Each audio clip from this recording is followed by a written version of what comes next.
Amen. Hallelujah. Yes, Abba Yahuwah, it's all about you. Just all about you in this temple. You are all this temple ever needed. It's all about you. Nothing, absolutely, but you. No one else, Yahuwah, but you all the way. All night long, all day long. Unto eternity. It's all about you. And you alone are needed in this temple. In your mighty name, please come. Hallelujah. Thank you, Abba, that our prayer and our heart desire will be granted, just as you said in your word. Hallelujah unto you, Abba. You are ever the same. Thank you, thank you. Hallelujah. Amen. All right, now, family, greetings, family. Greetings to every one of us. Hope we all are doing great on this wonderful, glorious, lovely day once again for you and I to circle around Abba Yahuwah's eternal blessed throne and to just get our soul, spirit, and body, our totality, the past, right now, and a future filled with Abba Yahuwah's eternal divine breath. And this is what we are talking about, the breath of eternity. Yes, that is what we keep saying over here. We keep talking about over here that there is a breath that will carry you all eternity in peaceful kingdom, which is the royal law, which is the word of Abba Yahuwah, because the word of Abba Yahuwah says, the word of Abba Yahuwah is the breath of Abba Yahuwah. And the very first creature of Abba Yahuwah says so You can see the clarity in Genesis chapter 2. Adam was a dead one, without life, without breath, until Abba Yehovah stepped into the situation and breathed into Adam, wherefore Adam now became a living soul. So that is what the word of Abba Yehovah, you know, does when it entered you. Yes, when it entered you. Thank you, Abba. Bless your holy mighty name that your word lives eternal. Heaven and earth, as you said, will pass away, but your word stand forever. Thank you for your eternal word. Thank you for your unbreakable word. Thank you for your infallible word. Thank you for your word that created your people. And also thank you for this very word that is renovating us. Thank you. This is the very word that is going to cut us up and say, come up here. This is the word. Thank you, my Abba, for relocating me back to the very word that created me. I love you so much. Thank you for giving us your set apart spirit, the Ruach HaKodesh. Also, thank you so much for giving us your set apart word, King Yahushua HaMashiach, your eternal word. Love you so much. Thank you, Abba, for everything you said about us. Stands forever. Yes, you said none will fall to the ordinary until you accomplished every single promises you made concerning our life. Thank you, Abba. And it is settled, eternal. Hallelujah. Hallelujah. All right, now, family. With this being said, let's do what we are here today. Quickly, let's just rush into the word of Abba Yahweh, the very word that is going to make you who you ought to be. Is the word of Abba Yahweh. Let's quickly rush into it and do what we are here today in His presence. So before we do that, like you and I know already, title always help navigate us into Holy Scriptures. So let's call out the title. Okay, let me quickly break down the Edo lyrics. Okay, short worship of mine. It simply means pleading that Abba Yahweh should come, rather in the person of his son, King Yahushua HaMashiach, that the entire world is waiting, that the entire community is waiting, that everybody is waiting, your children is waiting. Laurenda, please come now. Please come now.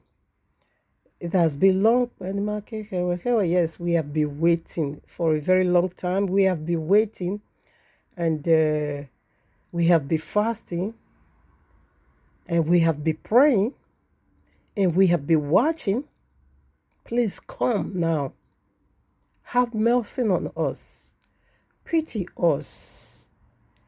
Have compassion on us, and come now.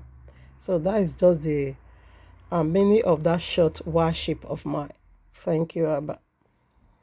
All right, now, family. So let's call out the title and start working our way through the help of the title. Here we are in the heavenly courtroom of Abba Yahuwah with this powerful message started for you and me. Allah, the president of a last 400 years slavery. Prophet Isa, aka Pig Jesus Christ, IGP. Mahadin, CID. Nimrod, police. Non-Muslim, criminal. Constitution, Quran. That is the title. Okay, so one also take it again through this legal terminology or governmental system of the world, secular world, how they run the things.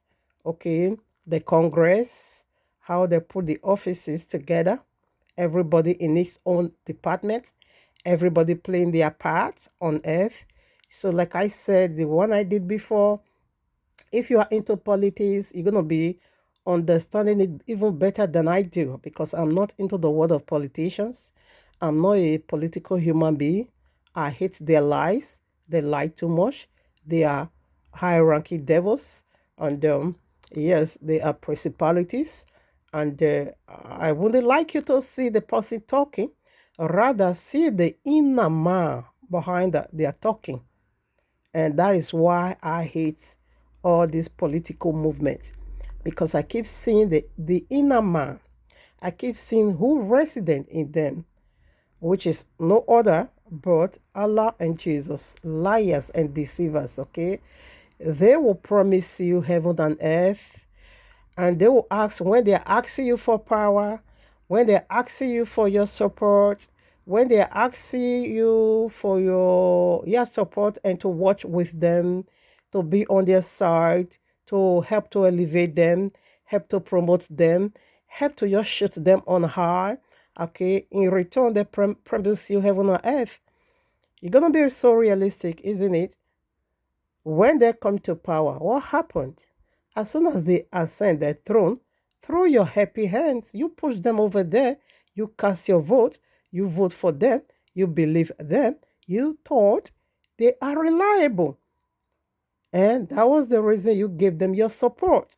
But as soon as they get into that office, so what happened? Do they still stick with their promises, or they turn monster, something else? So that is who they are. Exactly the promises of Jesus Christ, paradise, and the promises of Allah's paradise. You are just wasting your time. You are just casting your vote. You are just propagating them night and day. You pray to them. You fast to them. You believe them. You talk about them to others. You try to win people also onto them. And that is how you vote them into power. But guess what? In return, you see that very heaven they promised you is not existing. You see that 72 virgins, it's absolutely not existing. And if you still go to TikTok, among Christendom prior to this rapture talk, they are still strongly in it. Why? Because they see disaster coming. And so wicked as PJC is still lie unto them, that is still going to fly them into heaven. So guess what? When is the new date? The Feast of Hanukkah, their feast of dedication, and they are seeing vision now that Jesus stood beside the menorah in the temple. Menorah, because this our feast is also called the Feast of Light, the Feast of Light, turn on the light. Hanukkah simply means dedication. That is to say, we are rededicating our life back unto our Creator. But something transpired that brings about that Feast of Trumpet. Christians don't know nothing about that. They don't celebrate, they don't keep none of these feasts, but they just want to reap the harvest. That is how backward they are. That is how naive they are. You never walk in the field or in the vineyard of Hanukkah. How dare you not want to reap the blessing from Hanukkah? Hanukkah simply means rededicate back the temple unto Abba Yahuwah. So we being the Bahit, the very temple of Abba Yahuwah, that is what he's saying. Wherever you know you missed the mark, it is the time period for you to rededicate yourself back unto heaven. Because when the Grecians came into power, they stripped every single thing, like what we just read in the first book of Maccabees and the second Maccabees. That is where that event, took place. Daniel chapter 8 and Daniel chapter 11. That is where it took place, okay? The Goth Empire doings. When the Goth Empire entered the temple, that is what they did. Took away the daily sacrifice, put stop to the real thing in you, and now set in Jesus, aka today Jesus Christ. And Jesus has a lot of God's name. In Islam is Isa. In Christianity is Jesus. Okay. In the Greek is Jesus. In Babylon is modern everywhere. So it's just, what is he doing? He's hiding. His changes like Carmelo, you know, changing his names, changing his garment, in order for you not to really, really, caught him easily. So, but it's still the same person. It's the devil, it's still the same person. But what are we saying? So that was when Jesus was set in the temple. Okay, in the Feast of Hanukkah, we were supposed to celebrate Feast of Tabernacles, the very birthday of the biblical Messiah, King Yahushua birthday. So then I stop to that, then I set in Christmas. They set in Christmas. That was the very first time in the house of Abba Yahuwah, in the temple of Abba Yahuwah, which you are, Christmas to be celebrated, December 25th. That was the very first day. So this our feast. Sometime when we recapture the temple, retrieve the temple by chasing away all these bastard aggressions. Okay, so we now rededicate that temple back unto Abba Yahuwah, because now begin to sacrifice pigs or abominable animal or clean animals. Okay, after they have stripped you naked. So when the men of war who did that great exploit, because they know whom they serve, Yahuwah, when they fought, okay, with their last breath in capturing back the temple unto Abba Yahuwah, so they now rededicate that temple. This is 2 Maccabees chapter 4. They now rededicate that temple now back unto Abba Yahuwah according to the pattern of the Feast of Tabernacles. The Feast of Tabernacles, it is 8 days long. So the Feast of Hanukkah is also 8 days long in celebrating, because we recapture the temple back. Okay, so that is what that feast actually means. Yahushua himself celebrated that feast in the New Testament, John chapter 10, verses 22 through 25. That is the feast. He said dedication, feast of dedication. That is rededicate back your life unto Abba Yahuwah, dedicate the temple back unto Abba Yahuwah, turn on the light. Because when the gracious empire came, they switched off the light. They took the menorah of the temple, all the fittings and utensils and the decors of the temple. In the temple, they took everything. And they now set in Jesus, aka today Jesus. And they now begin to sacrifice pigs. And they now begin to command our people to go and bow down to Jesus, the Zeus. All right, so that is the feast. So Christians know nothing absolutely about this very great deliverance Abba Yahuwah rendered unto us, gave unto us against our enemy by giving us victory, retrieving back the temple, and getting back all the ornament they stole from the temple. And we now begin to celebrate. But Christians are not part of it. They just want to reap the harvest. They want to reap. So they said now Jesus will be folded them up into his paradise in the feast of Hanukkah, December. I will try to check the dates now. Maybe I will talk about it on the Shabbat. Definitely, I will be reading what they did to our forefathers that generated this great celebration of this wonderful victory, Hanukkah. So that is their new date, okay? So let me rebroadcast the title, because the new Allah is almost here, people. Allah is almost here. Allah is almost here. Allah is almost here. The final slavery, the entire world slavery is almost here. I think it can last 400 years or 430 years. The very last empire, goat empire, animals kingdom to rule before eternity will set in. So be very, very, very determined to know which part are you. Okay. So let's go again. The title. Allah is the president. In this, like Donald Trump, no wonder I saw that vision. The vision that I saw, that could be September 26th. Yes, correct.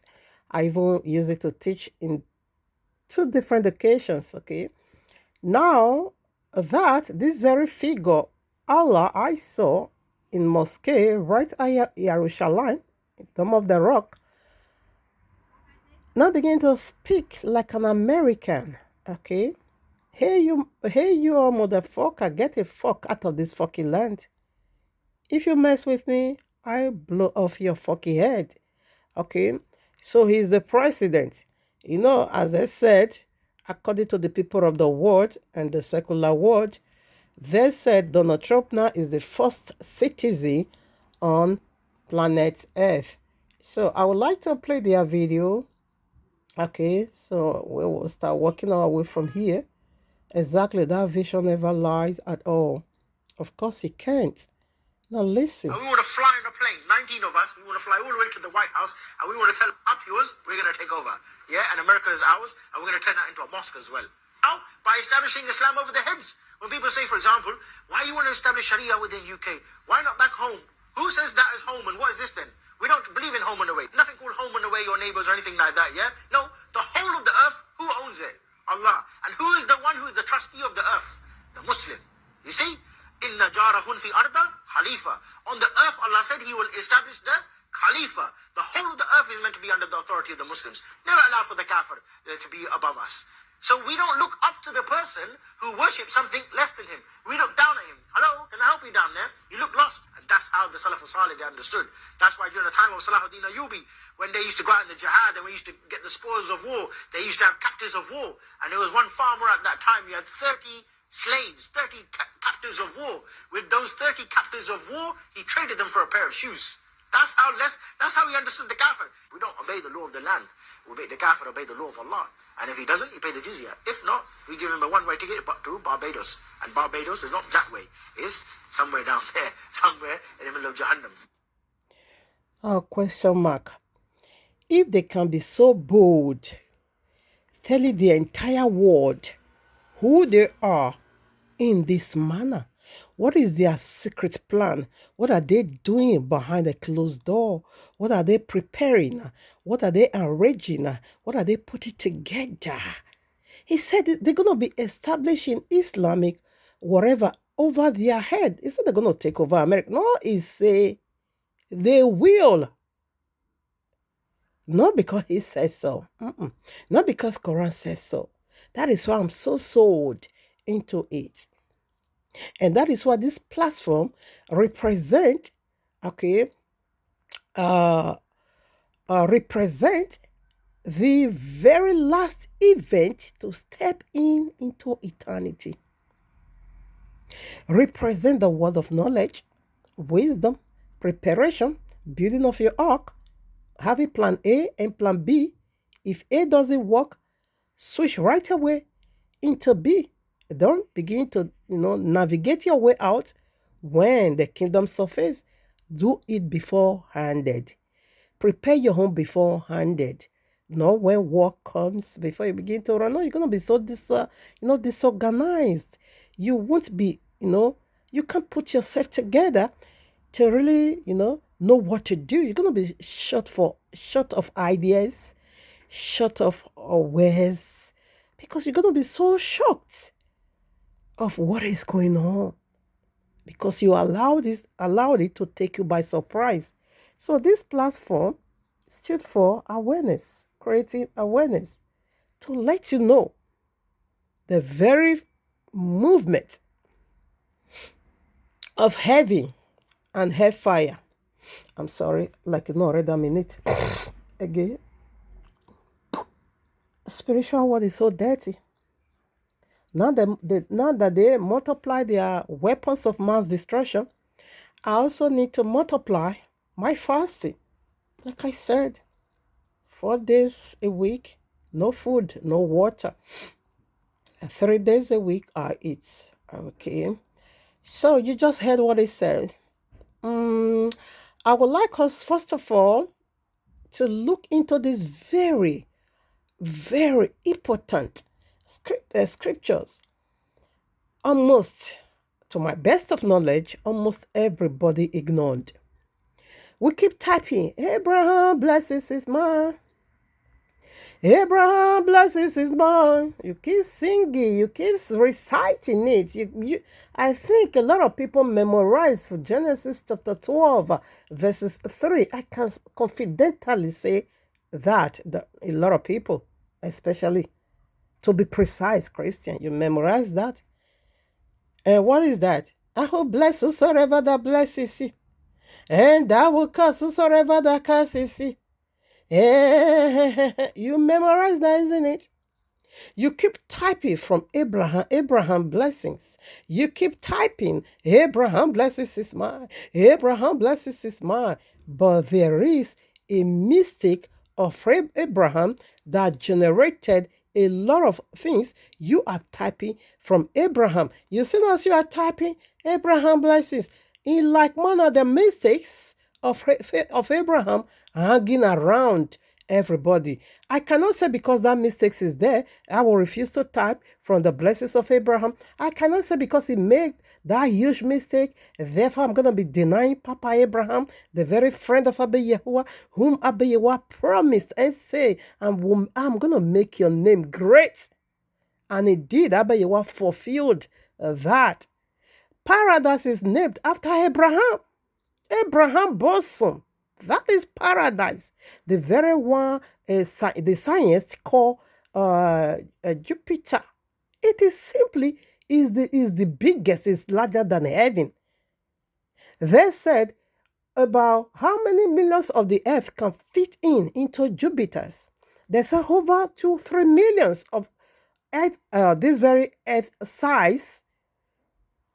Throw it into Jupiter, it will accommodate over 300 million Earth. So that is how massive paradise is. So massive. Unbelievable. And to my amazement, that very paradise is named after Papa Abraham. Because Abba Yehoah said, Abraham is my friend. The only friend of Abba Yehoah. So the glory and the blessing is so massive. I'm not going to be saying because of his mistakes, I will be denying typing from that huge blessing. So every one of us type from it. You see, as every one of us typing from that sources of Papa Abraham, in like manner, is error, mistakes, judgment that follow you and me. So we need to look into that error in this segment. And in order for you to know another prayer kind you ought to do, because it is on every one of us neck, the mistakes of Papa Abraham. This is the ultimate. I can also call this one the original mistakes. It is the sins of original mistakes that hangs on your neck and that hangs on my neck. Original mistake. Just like we can, talk about original sin, in like manner, let's talk about original mistakes. And this is the original generational curse. Papa Abraham mistakes, it is simply original curse on me and original curse on you. You can't roll this away. Rolling this original curse away, you are rolling away paradise, because Abrahams have a curse. And that curse is called the horror of dark, a great horror of darkness. And that curse it is called a religion today. And that causes, it is institution, it is embodiment, it is entity, and it is a governmental. That is what that causes is. Causes of one man. Just like Adam make one huge mistake, it now becomes all of us problems. In like manner, just one mistake of this very mighty man of Yehovah and a friend of Abba Yehoah. It connects every single, including the very constitutional. He also connects them. Let's first of all look into, because that is the kingdom coming. It is simply, that is where this 400 years enslavement comes from. Assuming no era of Papa Abraham, there wouldn't have been a need for this. There wouldn't have been a need for slavery. Now, it would have just ended there.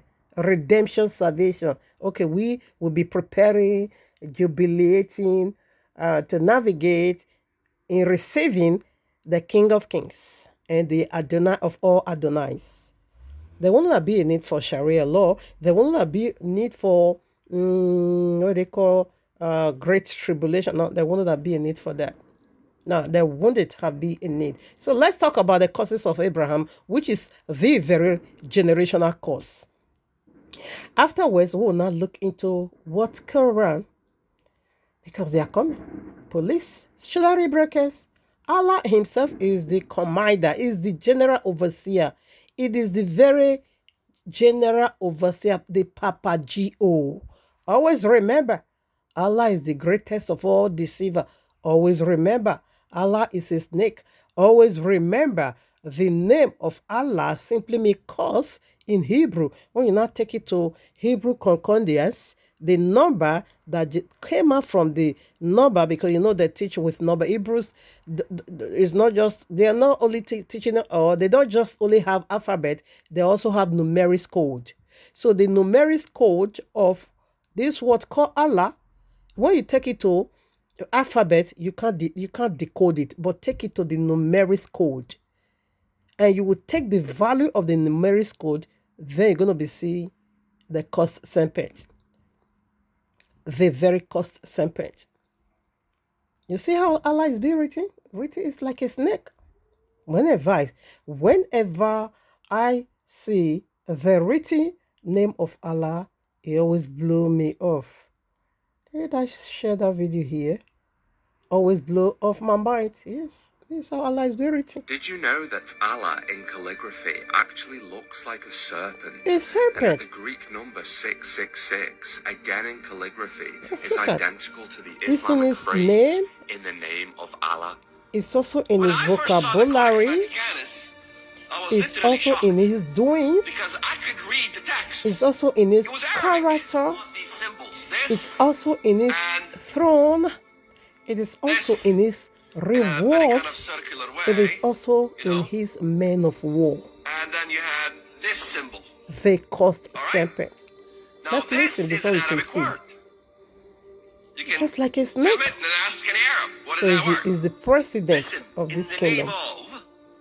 And this word, you can ask any Arab what that word is. Bism Allah, in the name of Allah, was on that badge. So the most famous Islamic phrase is the Greek number 666. And It's Greek is what the everywhere. New Testament was written It's also in the And remember location how Kaaba. Allah in calligraphy looks like a serpent. Very Well, simple. the biblical concordance of the word Allah is Allah. cursed. It's a And curse. in Genesis 3:14, the Lord God cursed He cursed the serpent. after he deceived Adam and Eve. Correct. So Allah in calligraphy, both in meaning and form, is a cursed It's a curse. serpent, which is exactly what Satan is.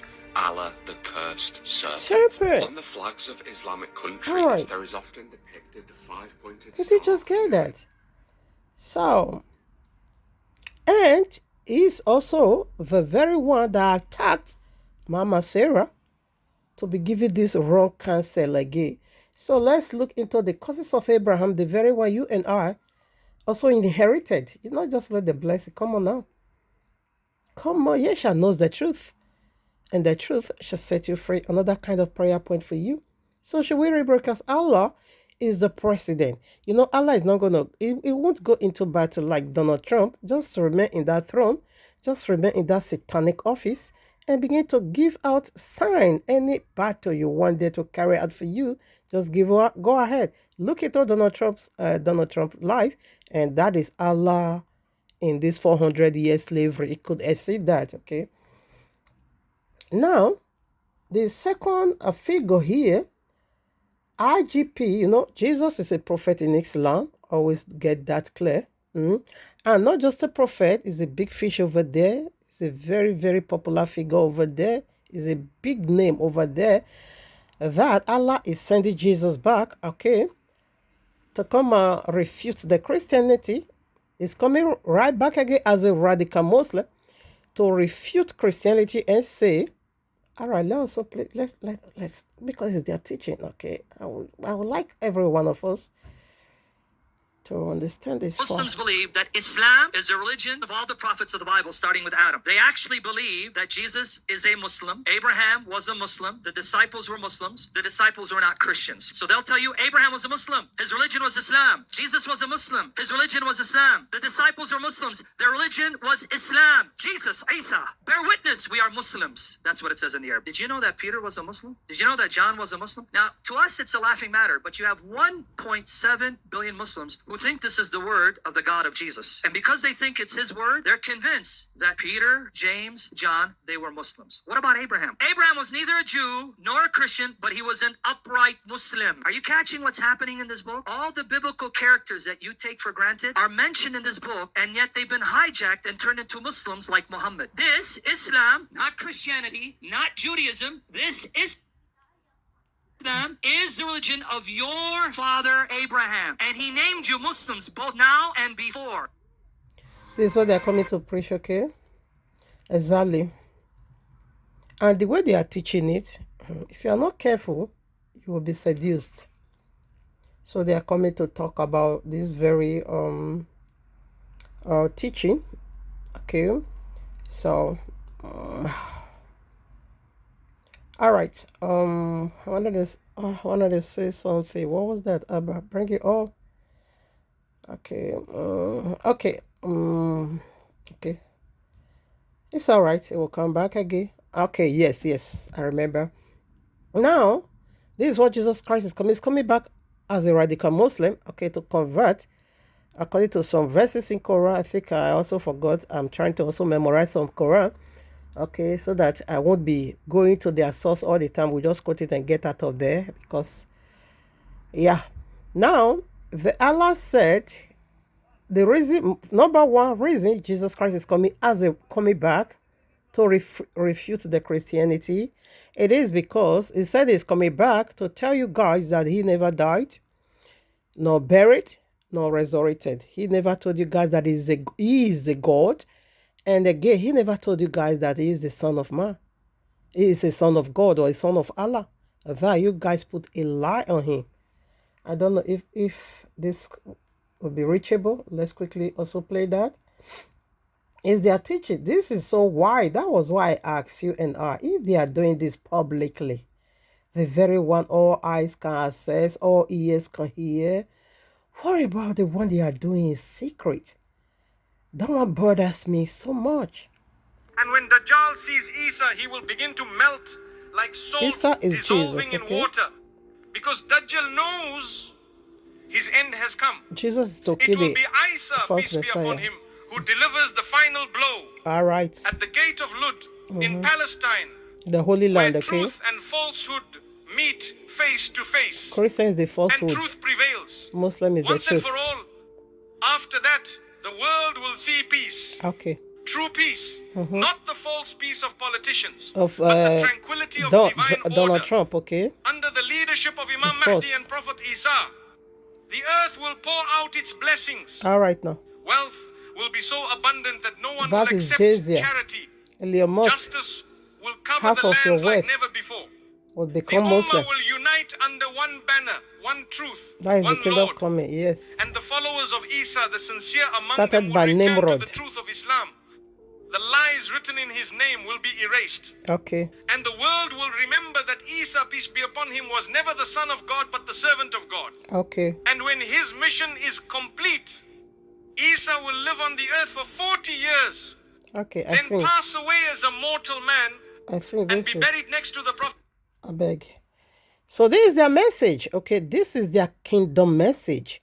All right, so Prophet Isa is a big fish in Islam. Is not naive. Islam is not naive about him.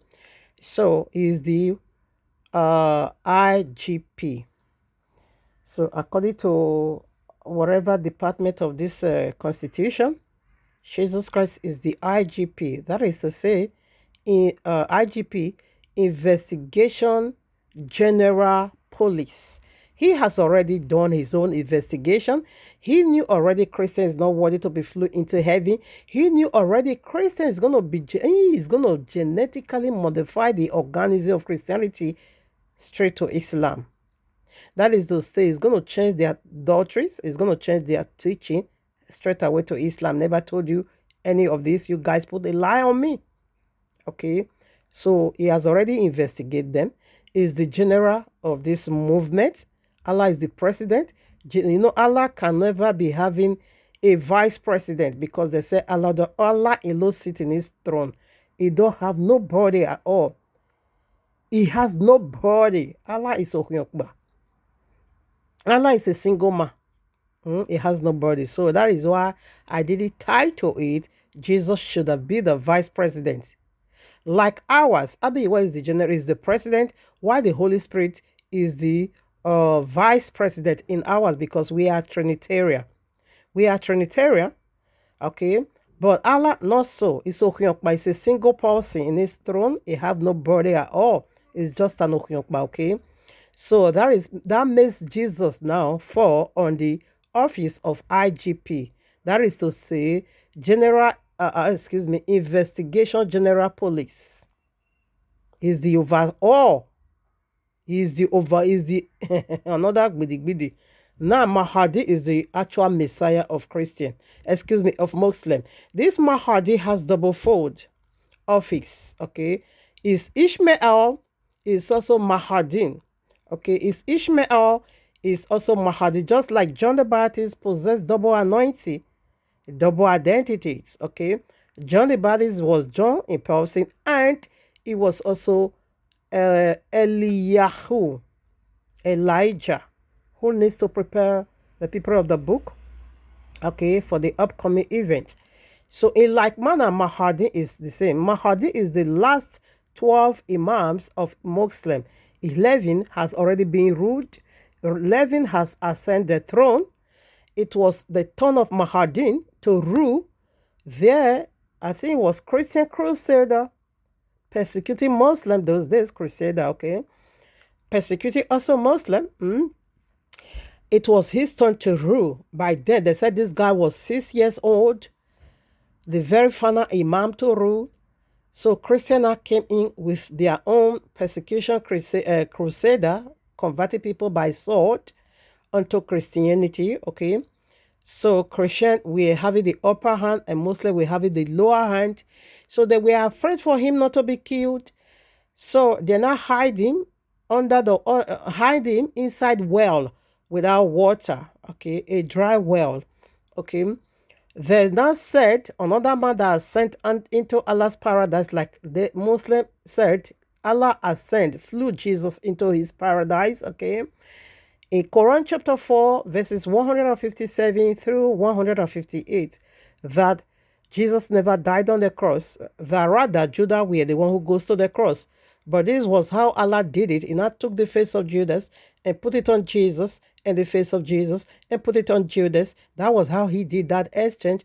When the Roman armies came, they now began to see Jesus as Judas, so they let him go, and they now see Judas as Jesus. They arrested him and put him on the cross and crucified him. Immediately, Allah now flew Jesus into his paradise, still with the face of Judas.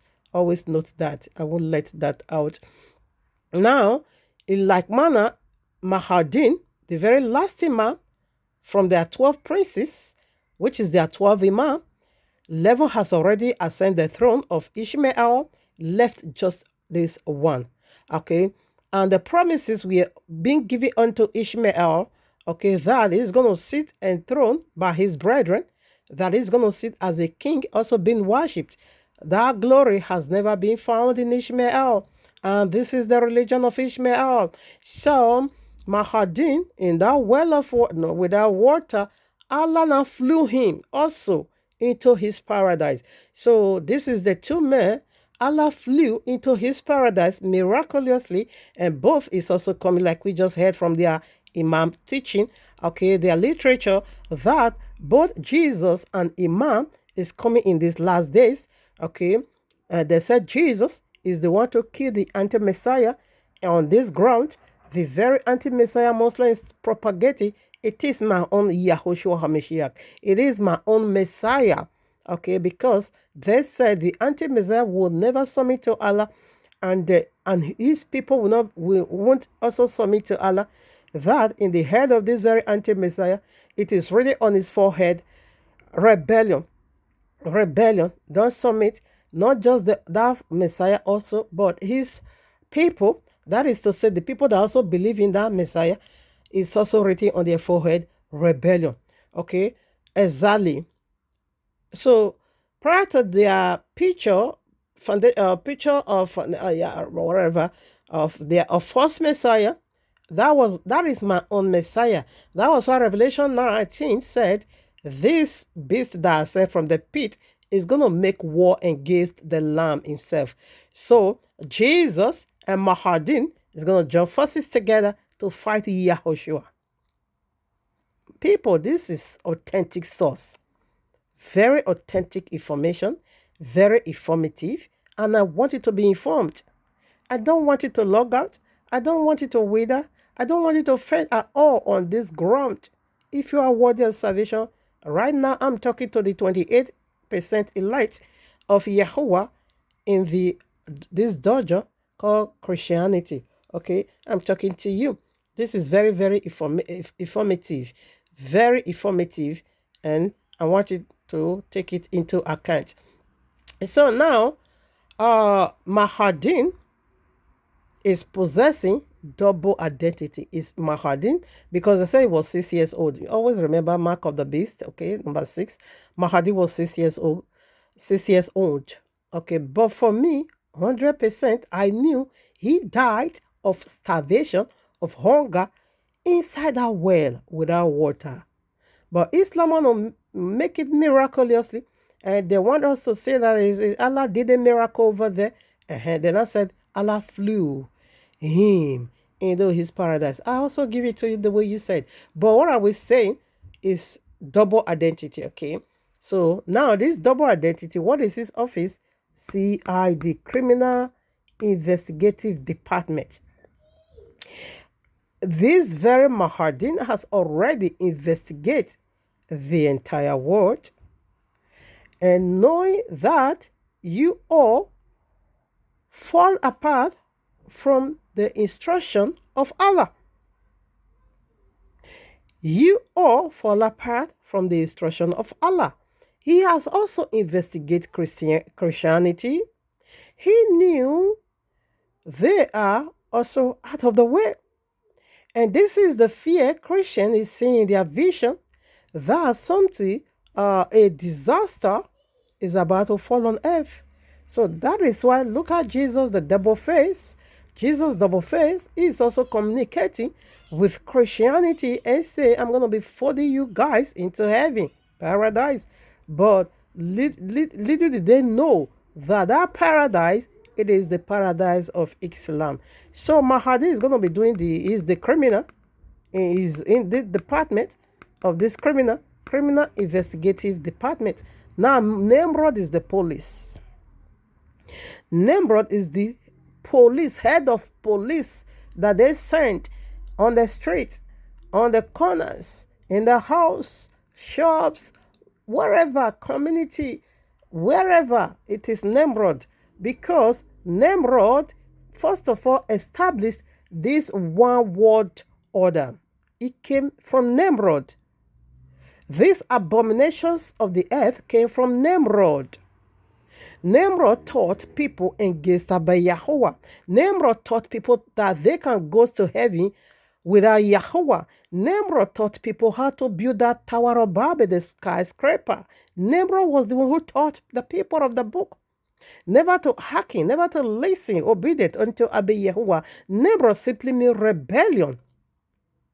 So Nimrod was the one who taught the entire world one world order. Nimrod established Sunday, and that same Nimrod is going to get you arrested if you don't keep Friday.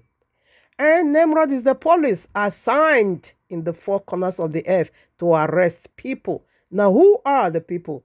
Non-Muslim, like me and like you. We are the criminal before Allah. We are the lawbreaker before Allah the President. We are the immigrant before Allah the President. We are the undocumented people before Allah. Nimrod is coming after us. The Mahdi, Ishmael is coming after us. Jesus is coming after us. And what is our offense and what is the constitution? We break Quran. And Allah said in His word that we, non-Muslim, are the worst of Allah's creation. He said because we run race with Allah, therefore we don't deserve to live. Therefore the breath is going to be snuffed out of us. Therefore they will shook life out of us. This matter is settled. How do we get here? What generates this governmental system? What brings about this department of spirituality or of spirit or of demons, evil spirits, unclean spirit? What gave them this upper hand to come and rule over you and to come and rule over me? To come and be having this, their governmental system discussing us night and day and, investigating our ways night and day and looking into our daily affairs, night and day, because Revelation 12, 11 or 10 or 11 said He accuses us night and day. What we do in the night is being discussed in this kingdom. What we do in the day is being discussed about this kingdom. What get us here? Why are we here? Papa Abraham, that is the causes of Papa Abraham. The causes of Papa Abraham, it has become a generational curse on us. And this is the era you don't want to look into. Follow me now. We must look into it because it has to do with Papa Abraham. So you can't just be typing, Abraham blessings are mine. Abraham blessings are mine. I am blessed in the morning, I am blessed in the evening. Abraham blessings are mine. Abraham blessings are mine. Hallelujah. Abraham blessings are mine. I am blessed in the morning, I am blessed in the evening. Abraham blessings are mine. Whosoever that curses me will be cursed. Whosoever that blesses me will be blessed. You can't be typing on the good side and neglect the flaw or the error or the imperfect or his mistake. No, when you type, I'm not encouraging you not to type because the glory is massive. It's what typing from.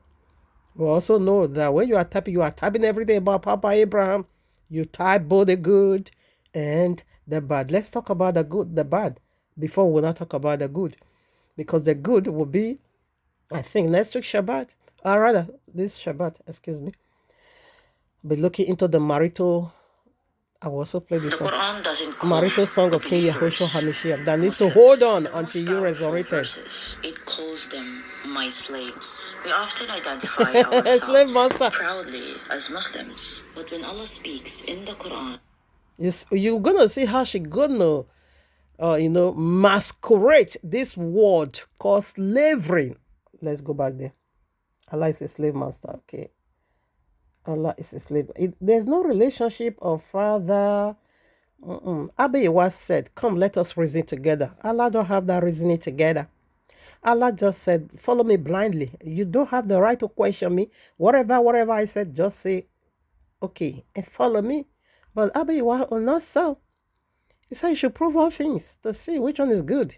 You should investigate also. And Abba said, no, come. That is Isaiah chapter 1 verses 18. Come now, let us reason together. Let's have a dialogue. Come and tell me. Tell me your problem. Tell me your fear. Tell me what you are not getting about me. Tell me what you are not understanding about me. Tell me what is confusing you about me. Tell me what is difficult in my law, in my instruction.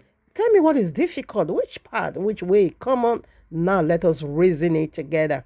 Abba Yawaz give invitation. He give chance. He give that room, that vacuum for you to tell me, for you to tell him what you are not getting about him. What is difficult for you to understand about him? What do you want to know about him? What do you want him to tell you about him? The very part you see that is not still clear unto you. That is a fog on you now, brain fog or your eye fog, mind fog, heart fog. That is so unclear unto you, like unclear TV. Come, let us discuss it together. Come. I'm gonna make it clear unto you. Though it's if you see if it's like black as charcoal, don't worry, I'm gonna make it white as snow before you. It's gonna be so clear, like the broad daylight. That is Abba Yehovah we are preaching over here. Now, Allah isn't so. Allah said, don't just ask me any question, eh? I don't have time for your dialogue. I don't want to dialogue anything with you. I don't have that time at all to dialogue. I don't have that table. I don't have that chance. Just do what I say. Islam is one way in. Allah have just one door. One door. What could that be? Entrance door. No exit door. That sounds to me like the link of fire. When you enter there, you are not coming out. That is link of fire. When you've been through the sorry, you are not coming out. And that is Allah. When you enter Muslim, enter Islam, you are no way. Okay, before we play the slave master, or shall we? Let's quickly. Oh, I will still return back here. Let's quickly. Now that I remember, when I listened to this man testimony, I said, just one door. Allah don't have two doors. The one that just happened recently in Netherlands. She's I forgot her name. It's also trending in TikTok, but the happened here in Netherlands, my city. A Syrian girl, about 18 years old, okay, remove her hijab. She did it to her. Okay. Now their papa, they are Syrian. So they're not called their papa. She and her brothers, two brothers, live here in Netherlands, okay? So this girl now wanted to live as a Westerner. She wanted to put down that Islamic, burdens and bondage. She wanted to roll away the yoke of Allah. So she not remove her hijab. She don't cover her head any longer. And she will now also dating a Netherlands guy, Dutch guy. So as soon as they report to their papa, okay, that she lives in Syria, so the papa now gave just one commandment. Tie her hand and feet and throw her into the lagoon. Throw her into the river. Anywhere you see water. Anywhere you see canal, water, just throw her in and let her got drowned. Exactly what they did. These two guys tied their beautiful sister, hand and feet, and throw her into the sea. And she got drowned. I think 6 days later, before they now found the dead corpse. One way in, no way out. The day that I converted to Christianity, this is the sign. The wounded, they almost slew this one. Ex-Muslim, we are the sign of genocide in northern part of Nigeria. Right now that I'm telling you, I have map on your phone. This is from my family. My uncle, he's the one who did this for me. Wow. They break my leg. Physically. They took me out and throw me out. It's like I'm died. This is the reason why I'm not afraid, whether you kill me, whether whatever, I must preach the gospel. That's right. This is the reason even the name of my ministry say the gospel of Christ must be preached. That's right. Ishara Dole. That's right. So our people in northern part of Nigeria facing a lot of persecution. I have more than 100 people right now that I'm telling you who are ex-Muslim. They are with me. They are living together with me. Wow. They are facing a lot of persecution. Their relative and their family, they shoot them out of their family. They don't have anything. Even where to stay is a problem for them. And they are looking for them to kill. Yes. And if they found them anywhere, they will kill them. Right now that I'm telling you, I'm now 17 years. So, this is lake of fire, honestly, people. Just get this. Just get this very clear. Get this very, very clear. This is link of fire, okay? Link of fire only have just one entrance, one door. Just one door. Not two. So that door, it's simply entrance door. No exit. That is Quran. And that is Muslim. And that is Islam. You are allowed to enter. But you are not allowed to come out. No. Because no exit door. You can't exit. Except you are determined to die. Except that. Very determined to die. When you are determined to die, Therefore, you can go. This is Allah. When the blind lead the blind, all is going to fall into the pit. Don't just question me. Whatever I say, just do. You don't have the right to question me. Let's listen to how they magnified and glorified and masquerade this worker slavery. How Allah, genetically modify it into what one desire or what people desire these days. Listen. The Quran doesn't call the believers Muslims. In the most powerful verses, it calls them my slaves. We often And that identify makes it more powerful. proudly as Muslims. But when Allah speaks in the Quran, during the most intimate, majestic, or heart-wrenching moments, You see how He she's doesn't praising just say, nonsense. "Oh Muslims." Allah says, "Ya ibadi," or "my slaves." It is a word of honor. Yes, Okay, let but me play also it again. I of don't know belong. why. The Quran doesn't call the believers Muslims. In the most powerful verses, The it most calls powerful them verses. my slaves. We That often is the identify verses that addresses ourselves people as slaves. proudly as Most Muslims. powerful. But when Allah speaks in the Quran, during the most intimate, majestic, or heart-wrenching moments, He doesn't just say, "Oh Muslims." Allah says, "Ya ibadi," or "my slaves." It is a word of ownership. Yes, but also of belonging, mercy, and love. In Surah Az-Zumar 39:53, one of the most powerful verses of mercy, Allah says, "O my slaves who have transgressed against themselves, do not despair of the mercy of Allah, even when we've sinned beyond measure." It's Even even when we are encouraging too people to ashamed sin. to raise our hands, Allah doesn't call us by what we've done. Allah calls us by who we are to Him, my slaves, and yes, Exactly. still His. In Arabic, the word abd, or slaves, can really sound harsh. But Okay. when Allah uses it in the possessive, which is the word ibadi, That is it the lies. becomes one of the most honorable titles, Just look at especially that. in existence. It only Though means it's that harsh you words, belong ugly to word, me. You are not lost, but when Allah not uses it, abandoned, and not when Allah without uses it, value. You are not now defined by became your sins. honorable. You are only defined by your return. Because to Allah, the most noble rank is not prophet, king, or warriors. It's the slaves of Allah. In That is the sacred most night noble rank, of okay? Isra and Miraj, Prophet Muhammad, peace be upon him, was not even called the messenger. He was called Abdihi, meaning his slave. His In slave. Quran, and you come across the word ibadi, just pause, because you are reading a verse where Allah is claiming you. In a Claiming world you. that defines us by status, likes, hearts, and sins, Allah defines you by your connection to Him. And if Allah still calls you my slaves, then no one, not even your own guilt, can call you worthless again. Assalamu alaikum. You see the nonsense they are talking about. Slave master. Now they keep crying peace. No, it should have been may his pool and his PB upon Muhammad. That is the language.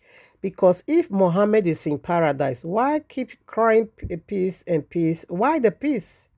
Does that mean Muhammad is in toilet? Does that really mean Muhammad is in the link of fire? Because only a person that is facing torment and pains, you keep, interceding for, keep crying peace upon peace upon peace. Does that mean Jesus also in the bottomless pit? Because I don't understand this your peace, peace, peace language. Somebody, where is beautiful than paradise? Our own paradise is so peaceful. It's very peaceful. Everything. Read Revelation 21. Go and read it. Revelation 21. You're going to see how beautiful paradise is.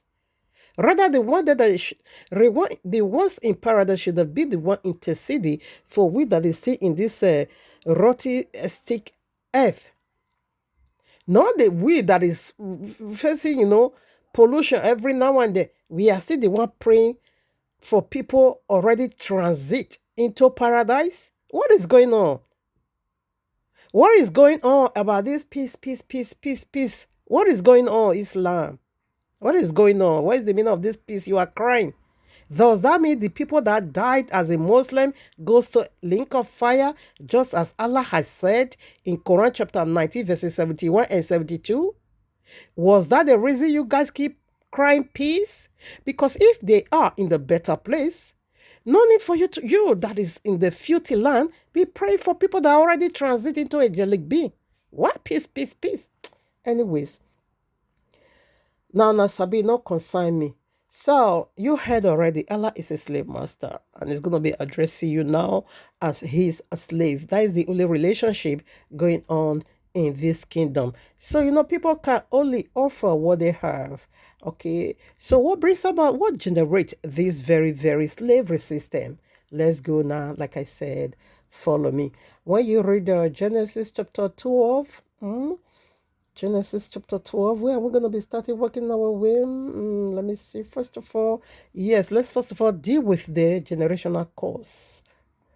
Yes, there is a generational curses we inherited from Papa Abraham by disobeying the word of Abiyawa. Let's see what Abiyawa said. So, you see, Allah, what is this? Allah, the president of last 400 years slavery, it could exceed that, because we see 430 years, 30 years as delay. And Prophet Isa, aka Pig Jesus Christ, he is the IGP, Investigation General Police. He has already done his own part.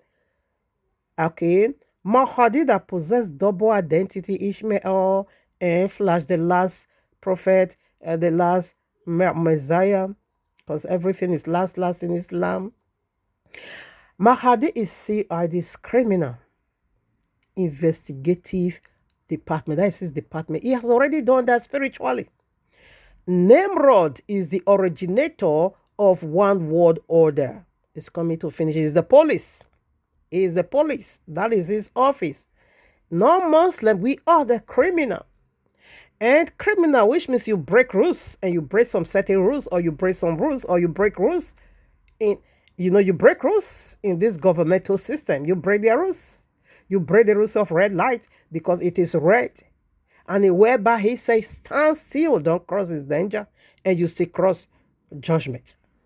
And you break the rules. All the body language of the driving signs, body language and all that, driving language sign, whatever in the road, you break them all. And what is that? What could that be? Quran is the constitution we break. And I will keep breaking it. And I'm going to break it. I'm going to shatter Quran. I'm going to set Quran ablaze, even in the presence of Allah. Because I won't obey no constitution. I won't obey Quranic constitution. No. I'm not part of that governmental system. Okay? So for that reason, I am a criminal. If your determination is also that, you also are criminal. Therefore, it is punishable by what? Beheading. So let's do, first of all, Exodus, where we inherit this very beheaded stuff from. It is from Papa Abraham. Okay? Now let's start working our way from here. Exodus chapter 20, you can take it from 1 through 5. I'm reading just 5. Thou shalt not bow down thyself to them. Or let's take from 4 or 3. All right, let's just take from 1. And Yahweh spake all these words, saying, I am Yahweh thy Elohim, which have brought thee out of the land of Egypt, out of the house of bondage. Egypt is the house of bondage. You see, slavery system. 3. Thou shalt have no other gods before me. You must not reverence Allah. You must not take Allah, nor his constitution. Let them come arrest. Nimrod, come arrest me. My 2 hands, I stretch it out. I stretch it out unto you already. Pull your cuff. I don't send you. 4. Thou shalt not make unto thee any graven image or any. You're going to be surrounding Kaaba. You're going to be taking Kaaba. You're going to be kissing the black stone, or any likeness of anything that is in heaven above, or that is in the earth beneath, or that is in the water under the earth. 5. Thou shalt not bow down thyself to them, nor serve them. For I, Yahweh, the Elohim, am a jealous Yahweh, visiting, listener, visiting the iniquity of the fathers upon their children. Abraham blessings are mine. Abraham blessings are mine. On your blessing in the morning, on your blessing in the evening. Abraham blessings are mine. I use the seed of Abraham. Let's take 5 again. Thou shalt not bow down thyself to them, but our Papa Abraham did bow down to the God of Egypt, nor serve them. For our, because it makes it so clear, he that joined with Harlot is one body with Harlot. And Mama Sarah also bowed down to the gods of Egypt. For, okay, thou shalt not bow down thyself to them. They did, okay? No, because how did the God, Allah, the God of Egypt, how did they bow to him? He sneaked in. He now began to minister unto our Mama Sarah and say, your God is weak now. You are already in your menopause and your womb is already dead. You are already out of the way. Your God is a liar. He cannot do absolutely all these promises. Forget it. You are gone. People is mocking you now. They are calling you barren. They say you are gone already. You can't produce anymore. Let's talk about that. Let's think of that. Are you able to take in seed? You are gone. You are finished already. Did you know you are finished already? Come on now. I have a better way. I am the God that love you more than that your God. I love you more than he is lying unto you. But me, I want to give you right counsel. Now come, my daughter. No, there's no daughter there. Come, my slave. I would like you to go to your husband right now and talk to your husband. Give him this counsel to go him into Hagar. Go him and get this offspring, Get his glory, this testimony. Get it from Hagar. She's still very young. Okay. As soon as Mama Sarah heard that, right away she write off Abba Yahuwah. She said, indeed, yes, he has been saying, I will give you, miraculous time, miracle. Now I'm in my menopause. Anyways, he just went to Abraham. He called on to a proper Abraham. What are you still waiting for? You are already 80 kini. You are already 85 years old. And no child. And you see these people this community we lived in, they are mocking us. Please take a guy, bang her, and let us raise children through her. And see Papa Abraham, you that Abba gave a covenant, and you cut covenant. Powerful assurance. You say it's true, my wife. Both of them, right off Abba Yahuwah. They even called Abba Yahuwah indirectly a liar and a deceiver. You can't do what you promise. I beg, may you go sit down. May we do it in our own way. This is the curses you and I inherited by calling Abba Yahuwah a liar, by saying there is a deficiency in Abba Yahuwah, by saying there is imperfect, that he can lie. This is the reason why Ishmael is on our neck. I take 5 again. Thou shalt not bow down. Of course, these two people did. These couples, they did. This couple did. Thou shalt not bow down thyself to them, nor serve them. For I, Yahuwah, thy Elohim, I am a jealous Yahuwah, visiting the iniquity. This is Papa Abraham iniquity. The iniquity of thy fathers upon thy children, unto the 3rd and the 4th generation of them that hate me. Now, come on now. This really consummates it all. When you go to John chapter 14, verses 15, Yahushua said, the only definition of you loving him, it is simply do what? Just keep the instruction of Abba Yahuwah. Whatever Abba Yahuwah, promises he gave unto you, just believe it. Wait patiently. He will do it. He that love me, keep my commandment. When you go to that same chapter, John chapter 15, I think verses 24, he said, he that loveth me not won't keep my commandment. So now, if you don't love him, you won't keep his commandment. Okay, now, what is the opposite of love. Simply what? Hate.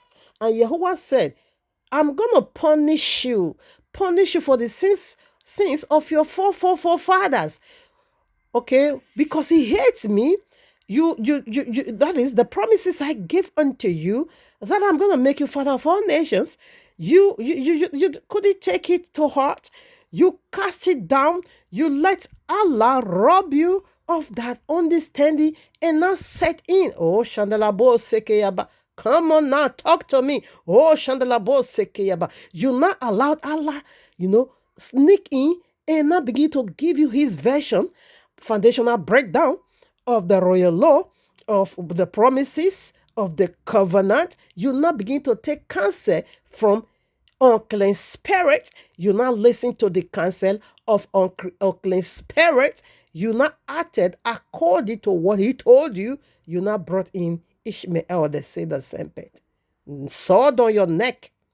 That is the visitation of Abba Yahuwah unto you and me. If there wasn't a God, there would not be a need for Sharia law. Believe me, because there's nothing that related to that until Ishmael came into power.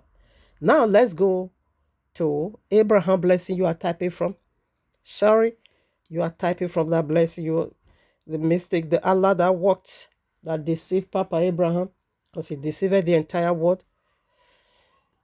The Allah that deceived Papa Abraham in giving him wrong counsel, okay, to write Abba Yahuwah's off, indirectly insulting Abba Yahuwah to be a liar, incapable, bringing to pass what he promised. So that is the same anointing you are tapping from. Allah is also right there. It's eye-opening, okay? I myself, I'm just getting this understanding now. Okay, we type it from Abraham blessings. Sorry, his error follows us also. Not just that his error follow us, it's going to be a mystery. It's already on our neck. Now, let's go to where we keep typing. Pawan Tapa. Let's go. And do. Say it's going to visit us with the iniquity. That was the iniquity. Iniquity is simply breaking my instruction. Lawless one. You break my instruction. Because I be your one and the Papa Abraham, they enter strong covenant of. Okay, we'll get there. Now, Genesis chapter 12. Let's also take from 1. Now, Yahuwah had said unto Abram, get thee out of thy country, and from thy kindred, and from thy father's house, unto a land that I will show thee to. And I will make of thee a great nation. And here it was a plural. It was just singular. Only Isaac. That settles it. And I will make of thee a great nation, and I will bless thee and make thy name great. Paradise is the name of Papa Abraham. Abraham bosom. That's what we call it. And thou shalt be blessing. You're going to be a blessing. Now listen. And I will bless them that bless thee, and cause them that cause thee, and in thee shall all the families of the earth be blessed. I think you are typing this. Okay, now. Whenever you type this, that generational curses, Allah that deceived him stood by thee. It will just, stood by thee. It's over there. That's same to Genesis 15. And I don't think, okay, let's see how they entered into the covenant. Because all these police, they are coming because of this error, one single error of Papa Abraham. One single mistake, one single sin of Papa Abraham is going to bring about, the kingdom is already playing out. Is the final to go. That's what we are saying. Final to go. Yes. Okay. Let me just speak from, where am I going to be ready from? All right now. Okay, Genesis chapter 15, you can read it. Oh, that is where the covenant being caught by fire. After this, the word of Yahweh came unto Abram in vision, saying, fear not, Abram, I am thy shade, and thy exceedingly great reward. After all these wonderful promises, what is your problem, man? 2. And Abram said unto Yahuwah, what what thou give me? What are you going to be giving me? Seeing I am childless. Seeing I go childless. And the steward of my house is this Eliezer of Damascus. And Haran said, Behold, to me thou givest not seed, and lo, one born in my house is my end. And behold, the word of Yahweh came unto him, saying, This shall not be thy end, but he that shall come forth out of thy own bowels shall be thy hand. 5. And he brought him forth abroad, and said, Look now towards heaven, and tell the stars, if thou be able to number them. And he said unto him, So shall thy seed be. The stars of heaven. Your seed are superstars. They are the stars of heaven, also the stars of the earth. They're going to be the earth is going to be occupied by your seed. No, see, he doesn't believe all these powerful promises. And he believed in Yahuwah. Yeah, he believed until Allah came to choke it out of him, like he's coming out to choke out the truth. You believe in Yahuwah is coming. You know how to do it. It is his, whatever, inheritance or his whatever anointing. Says, and he believed in Yahuwah, and he counted it to him for righteousness. And he said unto him, I am Yahuwah that brought thee out of Chaldeans to give thee the land. Is about inherit the earth. And he said, Yahweh Elohim, whereby shall I know that is true? I'm going to be inheriting it. I'm the one to inherit the earth. How am I going to be sure? Now listen, because they were talking about you inherit the land, the earth. And he said unto him, should I be, let's just go straight to the covenant. I don't want to do too much. Though it's already here because Abewa knows everything. It's already here. How they call the covenant? Because Abewa knew, of course. Because the demon shows up here. When he cut the covenant. Let me read it. What time is going? And he said unto him, Take me an ephah 3 years old. Ephah simply means female cows. Female cow. And a she-goat of 3 years old. And a ram of 3 years old. You see, the third one was feminine. Why other two were, the last one was masculine. Why other two were feminine? Female cows. Heifer is female cow. She-goat, that one you know already. Ram, that is masculine. And two doves, a dove and a young pigeon. And he did everything. I put it together. Verses 11. And when the fowl, and you see, when the fowls came down upon the carcass, Abraham drove them away. This is Ishmael. This is Allah. Allah is the fowl, is the wizard that shows up why they were taking this covenant. Abba Yahuwah and Papa Abraham, why they were cutting this covenant. This were the demon who shows up to share their own part. 12. When the sun was going down, Christian, and when sun go down, the moon take over. A deep sleep fell upon upon Abraham, and lo, the horror of great darkness fell upon him. And he said unto Abraham, Know ye, horror of great darkness, that is Islam. Horror of great darkness. Horror of great darkness. Horror of great darkness, that is Islam. This is Jacob's trouble, which is also the whole world trouble. This is great tribulation. This is third world war. This is Sharia law. This is the kingdom coming, a horror of great darkness, because when the sun go down, the sun worship go down, they must take over the moon kingdom. Egypt is over here. And Abraham not chased them away. Sorry, they still have their part. This is where the slavery system came from. This is too correct. That fowl was Allah and Jesus and Nimrod, all these mad people together. Now listen. And he said unto Abraham, Know of a certainty that thy seed shall be a stranger in a land that is not theirs, and shall serve them, and they shall afflict them 400 years. 400 years. And also that nation whom they shall serve, I will judge, and afterward shall they come out with great substance. So this is the last kingdom to go. 400 years slavery. We heard already that Islam system is a slavery system. We heard from the a slave of Allah. Okay, that is prostitute herself with Allah. We heard already from there, not just because she says so, but that is what it is. It is what it is. You can't fake it. You can't masquerade it. It's very clear. Okay, so this is where it came from. Now, verses 16. Let me read where they break this covenant. Verses 16. Excuse me, chapter 16. Genesis chapter 16. Now, Sarah, Abram's wife, bare him no children.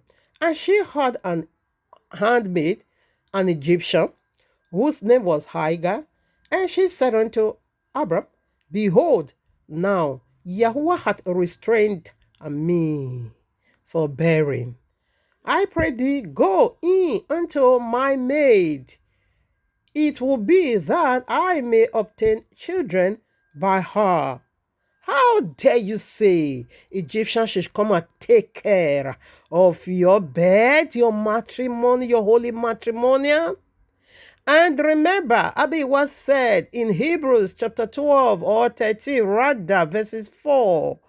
No, verses 4, yes, Hebrews chapter 13, verses 4, whereby he said marriage needs to be honored by all. Undefiled, that Abiyawa will choose the whoremongers. He said marriage bed should be honored by all. Marriage bed. Mama Sarah despises her marriage. And look at the Papa Abraham, the friend of Abiyawa, whom Abiyawa cut that strong covenant with. Couldn't even rebuke her. She's even blaming Abiyawa, calling Abiyawa a liar, restrained me from bearing child. He kept me away. He make me a barren woman. And we're not going to be living like this. Now listen. Verses 2. And Sarah said unto Abraham, Behold, now Yahweh hath restrained me from bearing. I pray thee, go in. Fornication. Go in unto my maid. It may be that I may obtain children by her. Really? And Abraham hearkened to Sarah's voice. And she just go in one time, begin to bang. And before you know, she got pregnant. Right away, Allah sneaking. Allah don't waste time. He don't miss no opportunity. So this is what you also inherit, this generational curse, okay? So that you know what you are typing and typing from.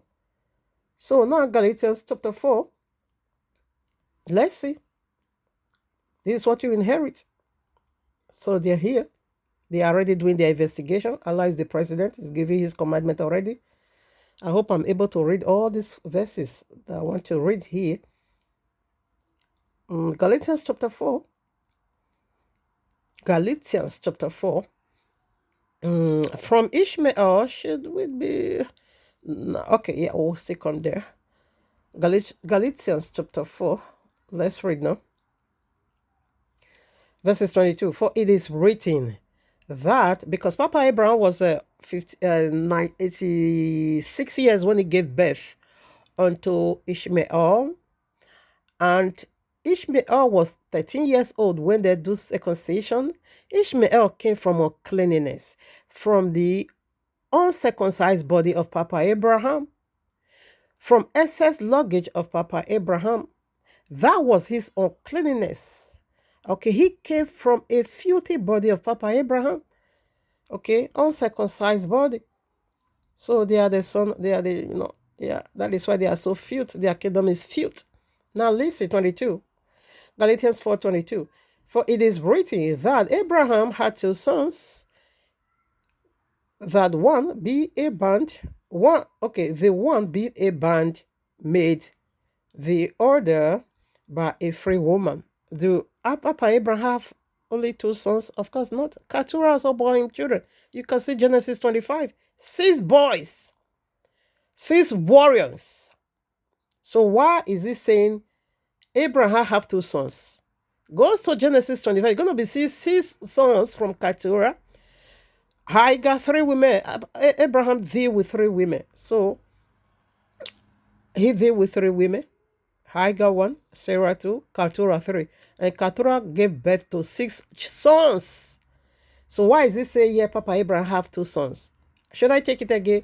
For it is written that Abraham had 2 sons, the one by a bandmate, the other by a free woman. Why only 2 shows up? What happened to the 6? Yes, the reason 2 shows up. You see, Keturah. Papa Abraham did not commit no adultery. He did it legally. Because Mama Sarah died. Hagar was being chased away, and Mama Sarah died. Of course, he's not a widower, so he needs, of course, to remarry. So that one is not count. It's not a sin. No evil will befall us. Those are the children. Those are the Keturah is the mother of Christian, okay? But you see, Ishmael, that is our predicament. 23. But, and this, okay, listen to 23. But he who was of the bondwoman was born after the flesh, uncleanness. But he of the free woman was born by promise, 24. Which things are an allegory, for these are the 2 covenants. So first, the one from the Mount Sinai, which gendereth to bondage, slavery, which is Hagar. For this Hagar is Mount Sinai in Arabia, and answereth to Jerusalem, which now is and is in bondage with her children. I will stop over there. 2 covenants, okay? What is the covenant? Quran and Bible. Quran and Bible is the 2 covenants, okay? So what other part I want to read before we proceed now? Before we go deeper? Okay, I read that already. I read that already. Okay, so Revelation 17. All right, now we want to do water. I would like to play this video before we'll not do, because Yes, Daddy. You saw one. where is my save video? My save video, where are you? Why do Muslims follow Sharia law? Have you ever wondered why Muslims follow something called Sharia law? And why so many people criticize it without truly knowing what it means? Let's clear the confusion with facts. What is Sharia? The word Sharia in Arabic doesn't mean punishment or oppression. It actually means the clear path to water. Hold it there. Hold it right there. Just hold it. Hold on. So what is the meaning of Sharia? We know what is law, which is their constitution, Quran. But there is a word attached to Quran called Sharia. What is Sharia? What does Sharia means in Arabic? What is Sharia in Arabic? Shall we play there again? Let's do that. Go Ishmael. The path to water. I will bear you, Jesus. Get out of here. What is going on?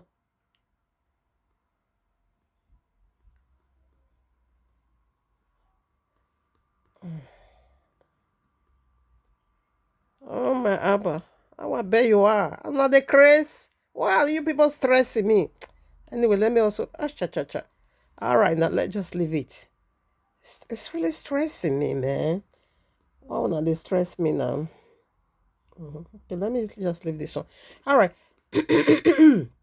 Let's play it again. I would like you to hear it. Why do Muslims follow Sharia law? Mysteries over Have here. you ever wondered why Muslims follow something called Sharia law?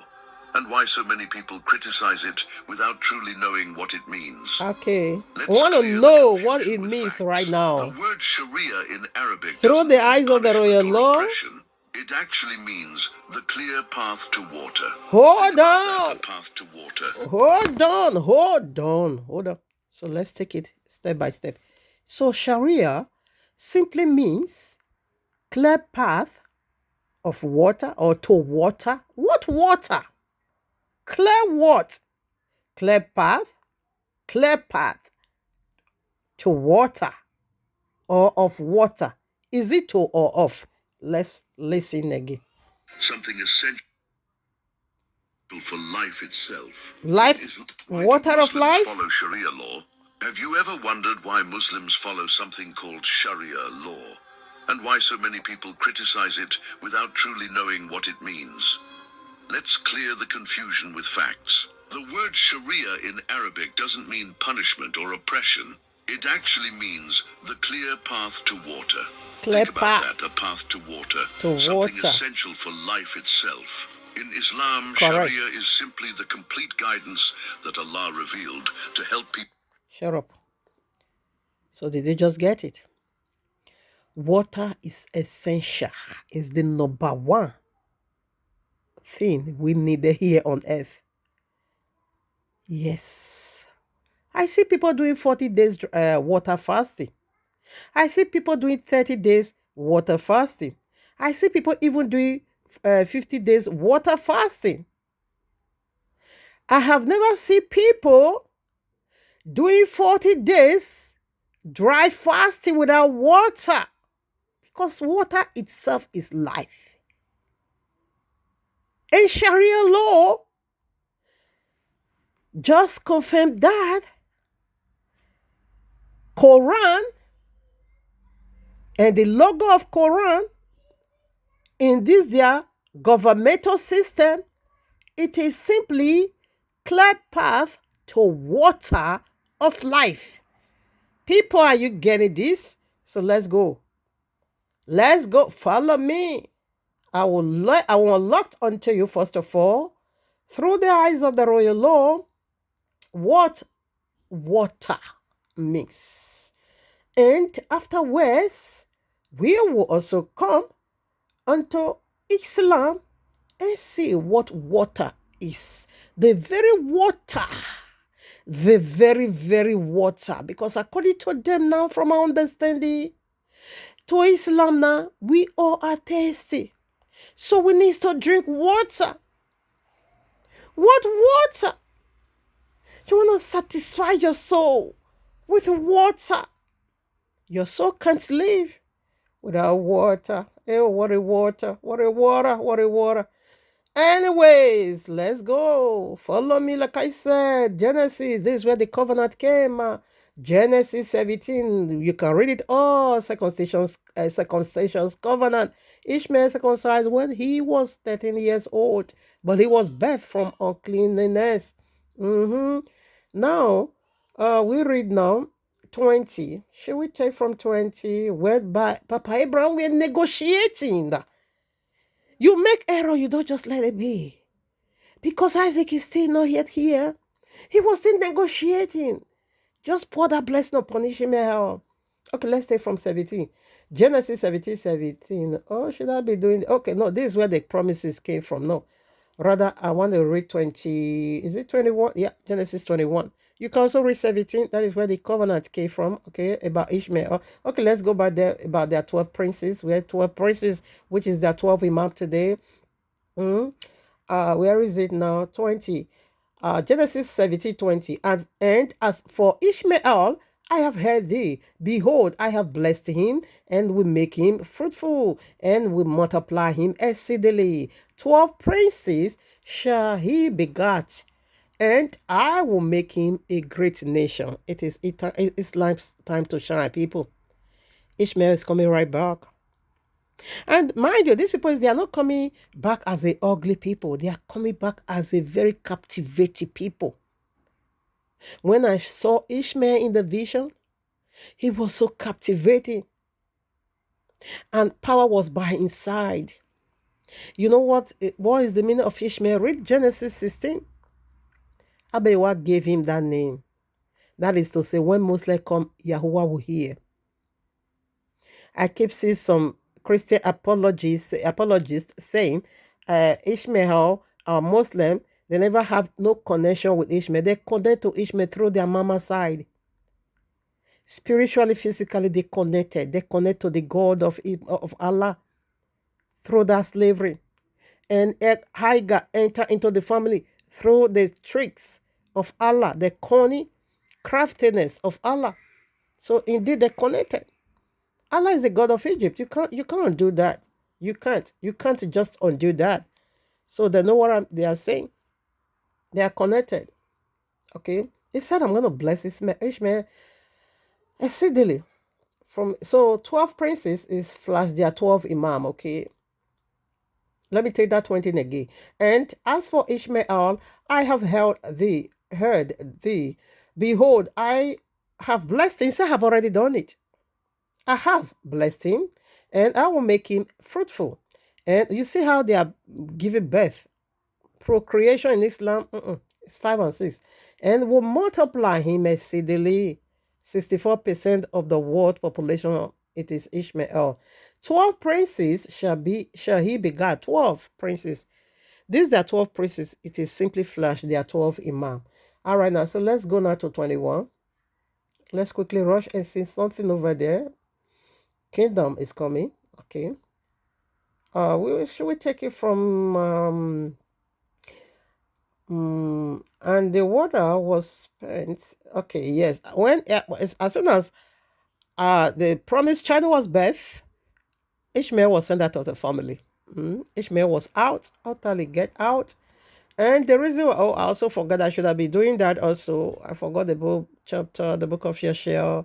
Ishmael wanted to kill Isaac. Okay, that was why he was being sent out with a bow. Oh, I should have been doing that. Oh, I bet what did they remember me, or if they remind me, I should have been doing that. All right, now no problem. Let's read 15. Genesis 21:15.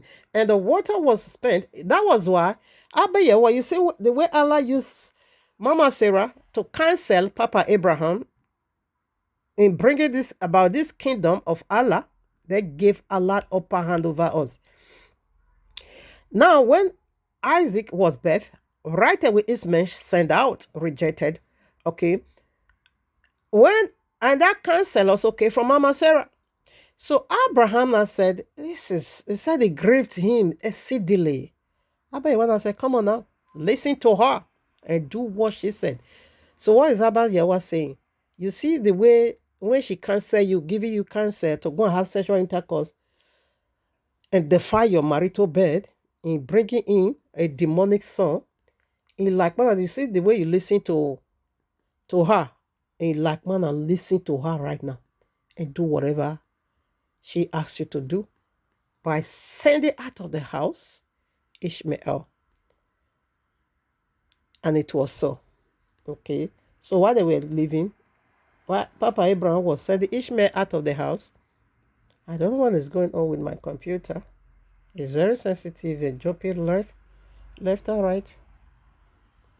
Let me see if okay, let me just leave it like that. It's not really important. I think you guys can see it now. So Abiwa said, listen unto him. So listen unto her, excuse me. And he did. He listened to her. Where is that part? Okay, let's take from 15. And the water was spent in the bottle. And okay, okay. And also the son of the bondwoman, I will make a great nation. It still repeated it 13. That was 13. Okay. And wherefore she said unto Abraham, cast out this bondwoman and her son, for the son of this bondwoman shall not be hen with my son, even with Isaac. Okay. And the thing was very grievous in Abraham's sight because of his son. And Yahweh said unto Abraham, let it not be grievous in thy sight because of the lad and because of thy bondwoman, in all that Sarah has said. Unto thee hearkened. Just listen, unto her voice. For Isaac, there the promise. Just listen to her. Because you listen to her when Allah was using her to minister. Now I'm also using her to minister. You must listen to her. So now let's read the part of the water. Ahia so boy gbe. Ahia so boy gbe. Ahia so boy gbe. Wagi magbo where you walk magala na me na bege no giru walk ma o. Ahia so boy gbe. Let's go where you way. Let's put our leg inside. Now Genesis 21 verse 17. Okay, 15 now. Let's take from 15. And the water was spent in the bottle, and she cast the child under one of the straps, and she went and sat down. It's talking about Hagar. Sat down over against him a good way off, as it were a bow shot or whatever. Aboshot. For she said, let me not see the death of the child. And she sat over and gazed him and lifted up her voice and wept. Listen, 17. And Yahweh heard the voice of the Lord, and the angel of Yahweh called to Hagar out of heaven and said unto her, what allowed thee, Hagar? Fear not, for Yahweh hath heard the voice of the Lord where he is. Arise, lift up the Lord, and behold in thy hand, for I will make him a great nation. He ought to allow, or what? He would have just allowed Ishmael to die, and there wouldn't be a need for Sharia law. I don't know why Abba also preserved him.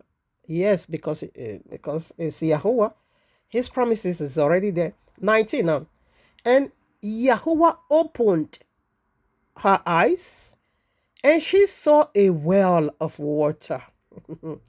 And she went and filled the bottle with water and gave the lad drink. And Yahweh was with the lad, and he grew and dwelt in the wilderness and became wherever. And the wilderness of Paras. Okay, it's okay. His mother gave him the wife of Egyptian's wife. They are just the same. Agar is Egyptian. All of them. Now listen. Abba did miracle for Ishmael. This well today, the Muslims call it the well of Zazam. And the place this water appeared is very close to Mecca. Okay, in the wilderness of Paran. Okay, and that is why every year water must flood Kaaba every year. Every year, where it comes, it will wipe everything away. Allah could stop that. Okay. Now, did you get that? Abba Yahweh opened. Abba Yahweh have one-on-one discussion. Rather, Yahushua have one-on-one discussion with a woman. With a woman. Hagar. Just like Mary, Abba Yahweh discussed with Hagar, Yahushua rather, and said, this is what I'm going to do. He gave them water. So today they are worshipping. In fact, that well of water, they call it the water of Zamzam. The water of Zamzam, it is a very special water for them because that is their water. Sharia law. Anyways, I just want to hang this one over here. I don't want to go details so that you won't pick offense at Abba Yahweh. Because me, myself, when I listen to all this, I will say, Abba Yahweh, you are happy these people to bewitch us. You are just happy them to be deceiving us. Why did you give them water? Why did you give them water? Why did you give them water? You know already now Abba Yahweh gave the water. And you know already there's 2 covenants that needs to be confirmed. Okay, Sharia, Quran, their constitution is about to be confirmed. And all these men of war in this, their body of trustee, are on our neck. Allah is the president. He don't go to war. But he's going to be using his men of war, to turn the entire world upside down. So with this being said, let's proceed into the other phase. First of all, I want to let you see what is water. Revelation 22, verses 1. And he showed me a pure river of water of life, clear as crystal. What is Sharia? Clear path of clear path of waters, or to water. Yeah, clear path to water of life. Always remember that, because they say it's essential. It is life itself. In itself, it's life. Clear as crystal, proceeding out of the throne of Yahuwah and out of the Lamb. Okay. Now we see water here represents life, water of life that came from Abba Yahweh's throne itself. This one represents Yahushua HaMashiach. Now let's go to 20:17. Now that's in chapter 22, verses 17. Revelation 22, verses 17. And the Spirit and the bride say, come. Let him that heareth say, come. Let him that is athirst come, and whosoever will, let him take the water of life freely. So this is of Yahushua HaMashiach. Now, what are we saying? Water represent a Messiah, a messianic movement. Akiabe sobo yegbe. Akiabe sobo yegbe. Akiabe sobo yegbe. Wagi magbo wa yuwo pagala. Na mi na begim no giruwe o. Akiabe sobo yegbe. After this message, I will see if you will still be say, Abraham, blessings of mine. I want you to continue. Me, I will continue. Okay. His little error cannot strip me or rob me of the massive glory. Okay. Now we see water, number one, it simply represents a Messiah, messianic movement. Let's see another use of water. What water is actually, what it means. Remember water of Zamzam. John 15, verses 3. Now ye are clean through the word which I have spoken unto you. So water will wash you to be clean, isn't it? Water will wash you to be clean. I'm not going to be breaking it. I will still need to put some more before, maybe that one, with that one, it will be clear unto you. Now, Yahushua said, you are very clean. No stain on you at all. You washed already. Ishmael, water Zamzam.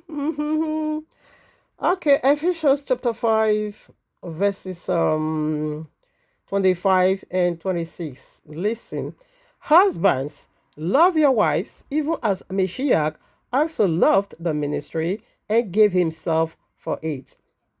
26. That he might sanctify and cleanses it with the washing of the water by the word. So by now you know already. Water, number one, categories of water. Number one is stood for Messiah. That is going to be breastfeed the people in order to quench our thirst, in order to water our dry land. And number two, it goes for constitution.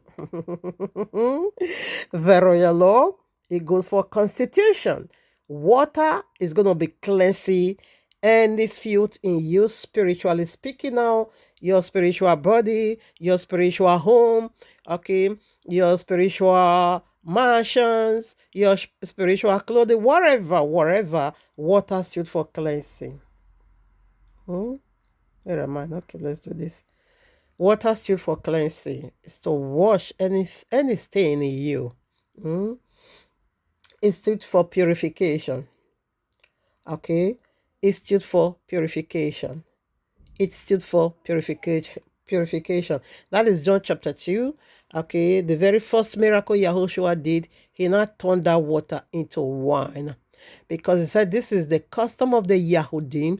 Whenever they are going into marital covenant to cut that covenant of oneness, deeper fashion, they will first of all wash with water, 6 whole pots. They will wash and wash and wash, okay? Now, we see water stood for the word. It stood for constitution, okay? It stood for constitution. So let's go to another categories of water. Water, glory. Okay, John chapter 7. I want to see another face of water, okay? 37 or so. Yes, 37. In the last day, that great day of the feast is the Feast of Tabernacle, okay? Yahushua still then cried, saying, if any man thirst, let him come unto me and drink. He that believeth on me, as the scriptures hath said, out of his belly shall flow rivers of living water. 39. But this spake he of the Spirit, which they that believed in him should receive. For the Holy Spirit was not yet given, because that Yahushua was not yet glorified. So now, water also stands for Holy Spirit. 40. Many of the people, therefore, when they heard this saying, Okay. Many of the people, therefore, when they heard this saying, said of a truth, this is the prophet. You know, Elisha is fulfilling every office of the royal law. Okay. Now you see, let's come back. Water. Water is also Holy Spirit. Water is Holy Spirit. Let's check another face of water. Revelation, yes. So prior to our own, okay. Revelation 17:1. Listen. And there came one of the 7 angels which heard the 7 vows and talked with me, saying unto me, Come hither, I will show unto thee the judgment of the great whore that sitteth upon many waters. Now let's go to 15 and see what that many waters actually is. Verses 15. And he saith unto me, The waters which thou sawest, where the whole sitteth, are peoples and multitudes and nations and tongues. So you see the categories of water. Water. This is what water actually means. It represents Messiah. It represents the word, the constitution. And it represents Holy Spirit. It also represents people. Okay.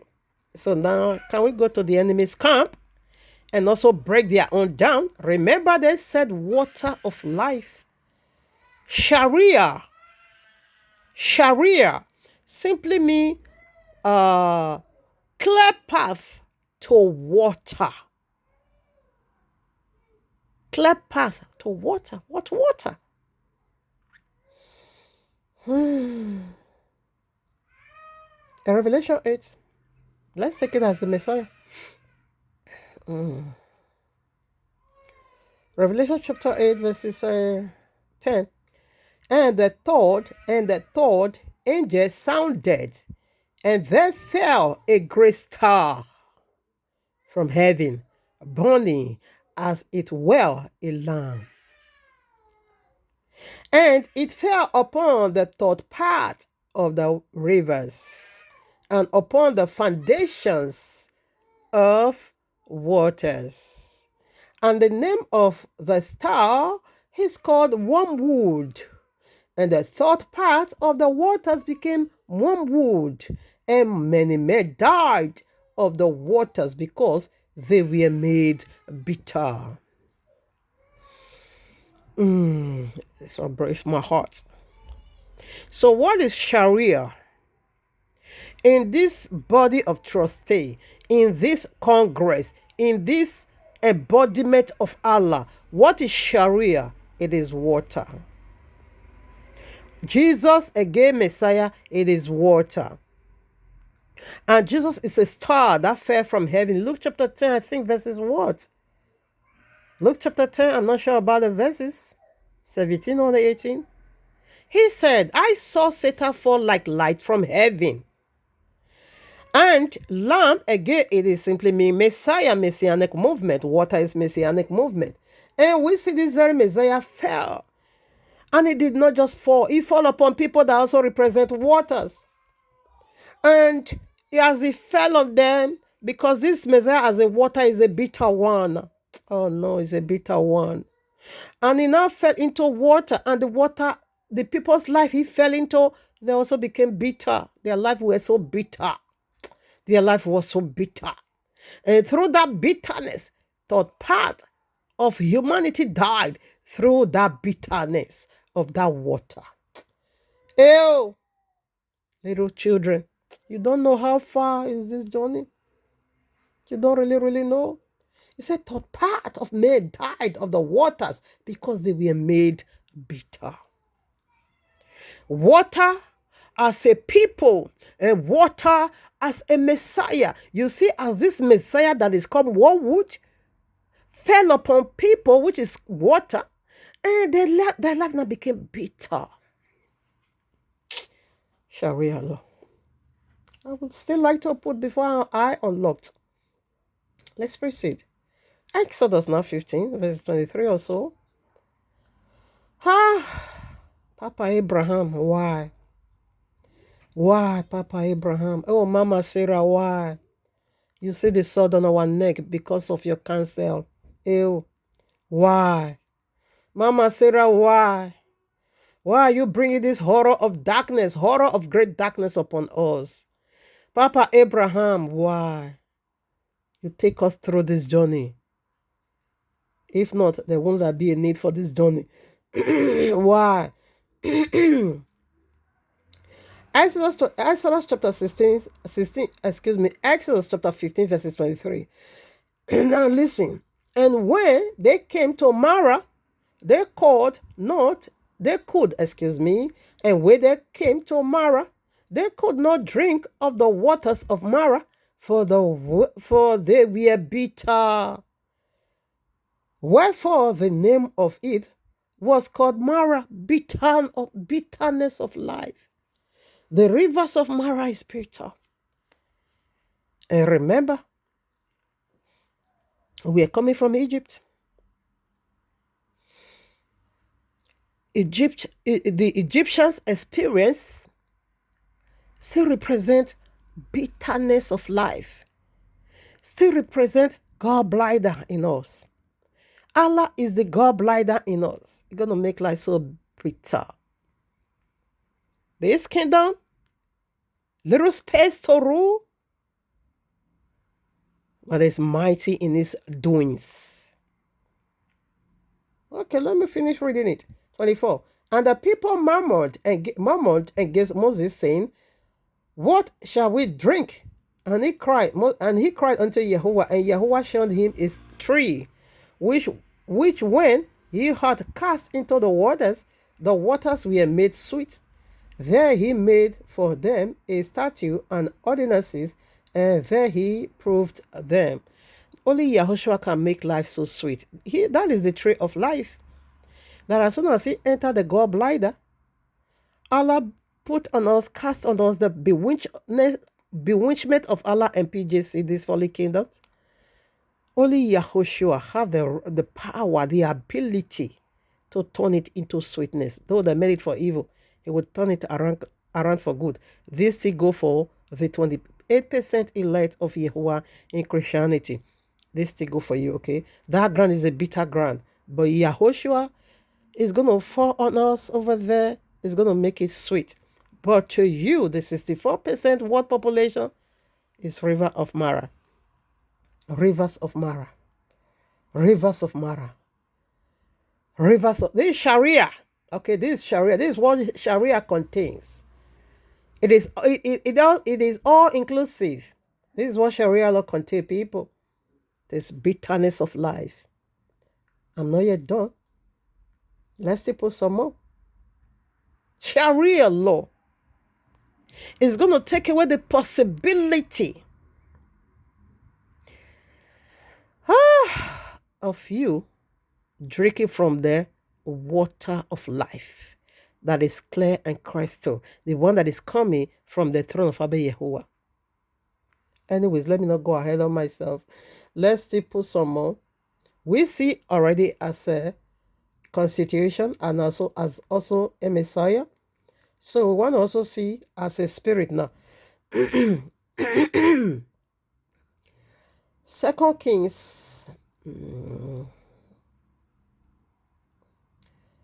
chapter 2. We'll be taking from verses 19. 2 Kings chapter 2 from verses 19.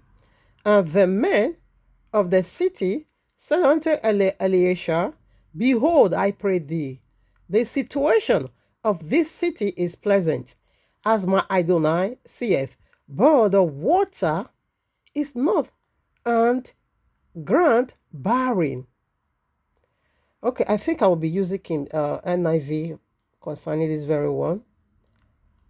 It kills people. NIV, where is NIV? Can just make it simple. Let's go to NIV. NIV. Hey yo, my baby. 2 Kings chapter 2, verses 19. So let's do NIV. Healing of the water. Okay, that is the title. Healing of the water. Okay. The men of the city said unto Elisha, look, our Adonai, this town is well suited, as you can see, but the water is bad and the land is buried. Okay, no, also this. Okay, because it said the water was killing people, buried. Anyway, okay, let's just leave.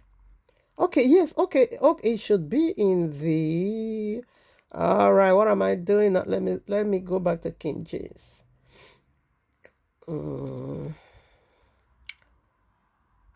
Yes, it was from the healing. Okay, let's stick with King James.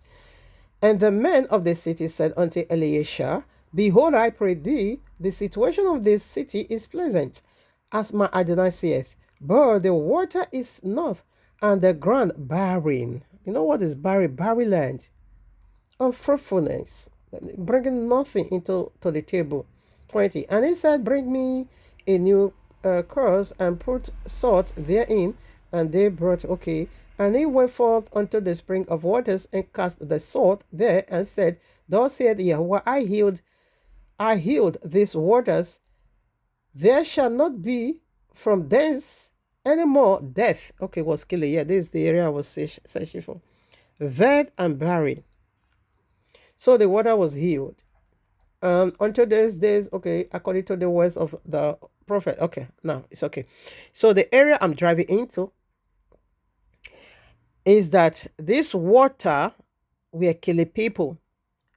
That is, it caused the land never to be fruitful, to be buried. Whatever plantation can't bear no fruit, whatever you put will be choked out, whatever you put will be rooted off. The ground is in disagreement with the inhabitants. So there were famine, there were dryness, there were poverty in the land, and it was so buried. And the water was also killing people. The Spirit of Allah.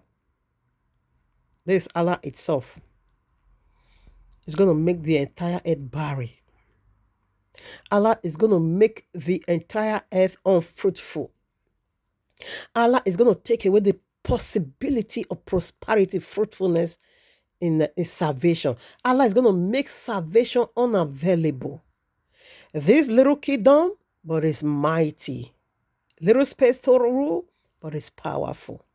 But good news to the 28% elect of Yahweh in the land of Christianity, that there is healing on your part.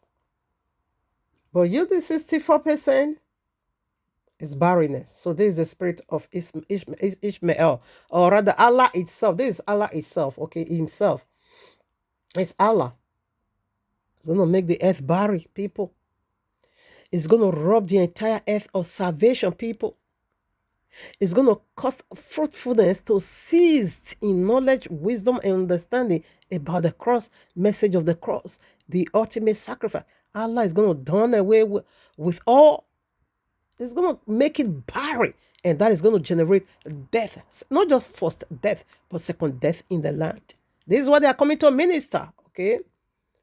Because it is conclude their police. Allah is president. Jesus is a investigative, whatever, general police. Mahdi is CID, criminal investigative department. Nimrod is the police. We are the criminal. And Constitution is the Quran, the very one we break. They are coming for us. They are coming with full force. They are coming. Revelation 12:15.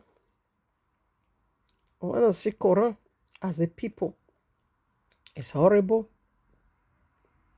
It's horrible. Now listen. Quran chapter, what am I saying? Revelation chapter 12, verses 15. And the serpent, this is Allah, out of his mouth, water as a flood. What am I saying? Okay.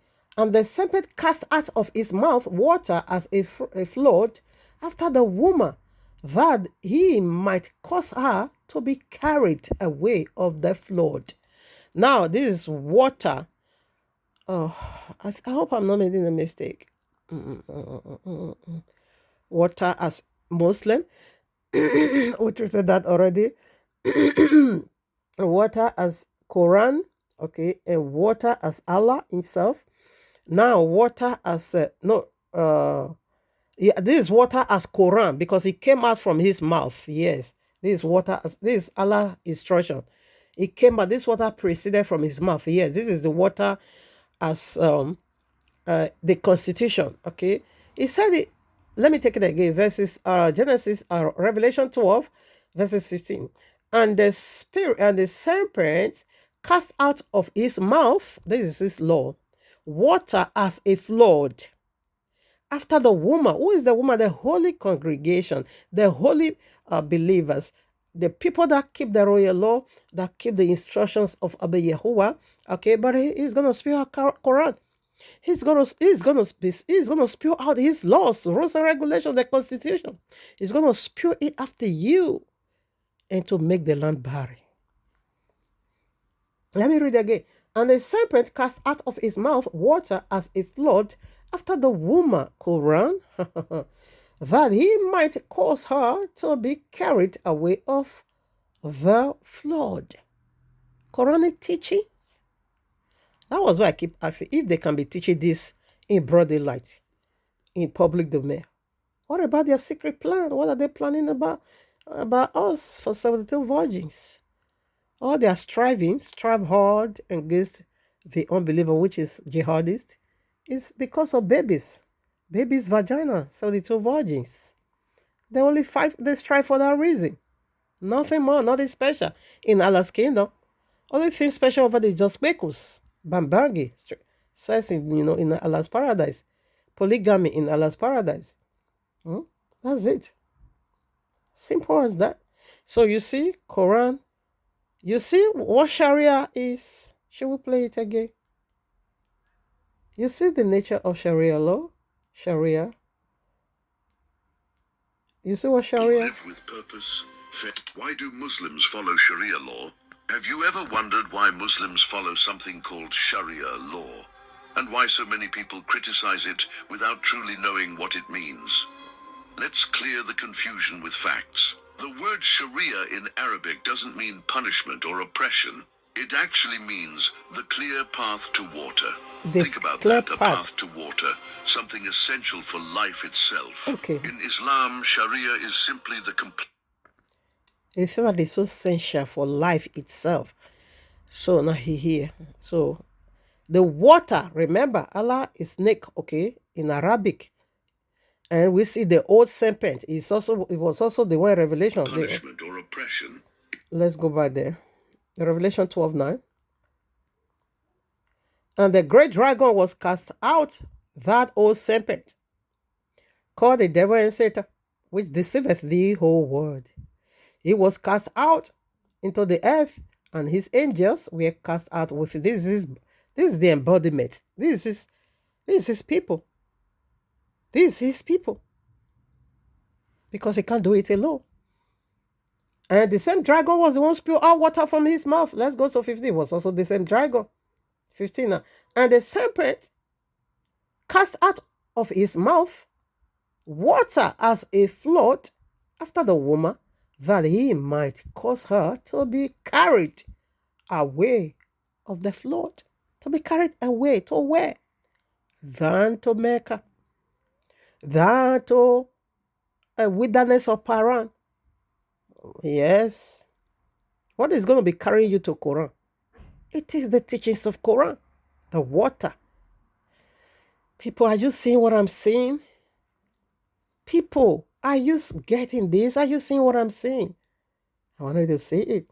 So how did this water come about? I think that should be our next topic now. How? We see how their helper came about through Agar, Papa Abraham, Mama Sarah. They did this to us. Let me see if there's another place that needs to be read.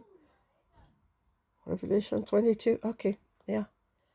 Let's finish with this part before we rush into the water. It's coming to water the entire earth. It's a flood. Now listen. Revelation 22:18. For I testify unto every man that heareth the words of the prophecies of this book. You see our own water already that's going to make you clean, remove every wrinkle from you. If any man shall add unto these things, Yahweh shall add unto him the plagues that are written in this book. See Deuteronomy 28 for that. From verses 15 way to 68. We are going back to Egypt the second time. It is grievous one. It is really indeed grievous one. It is grievous one. So Sharia law takes away. Oh no, this is added. Okay, let's finish reading.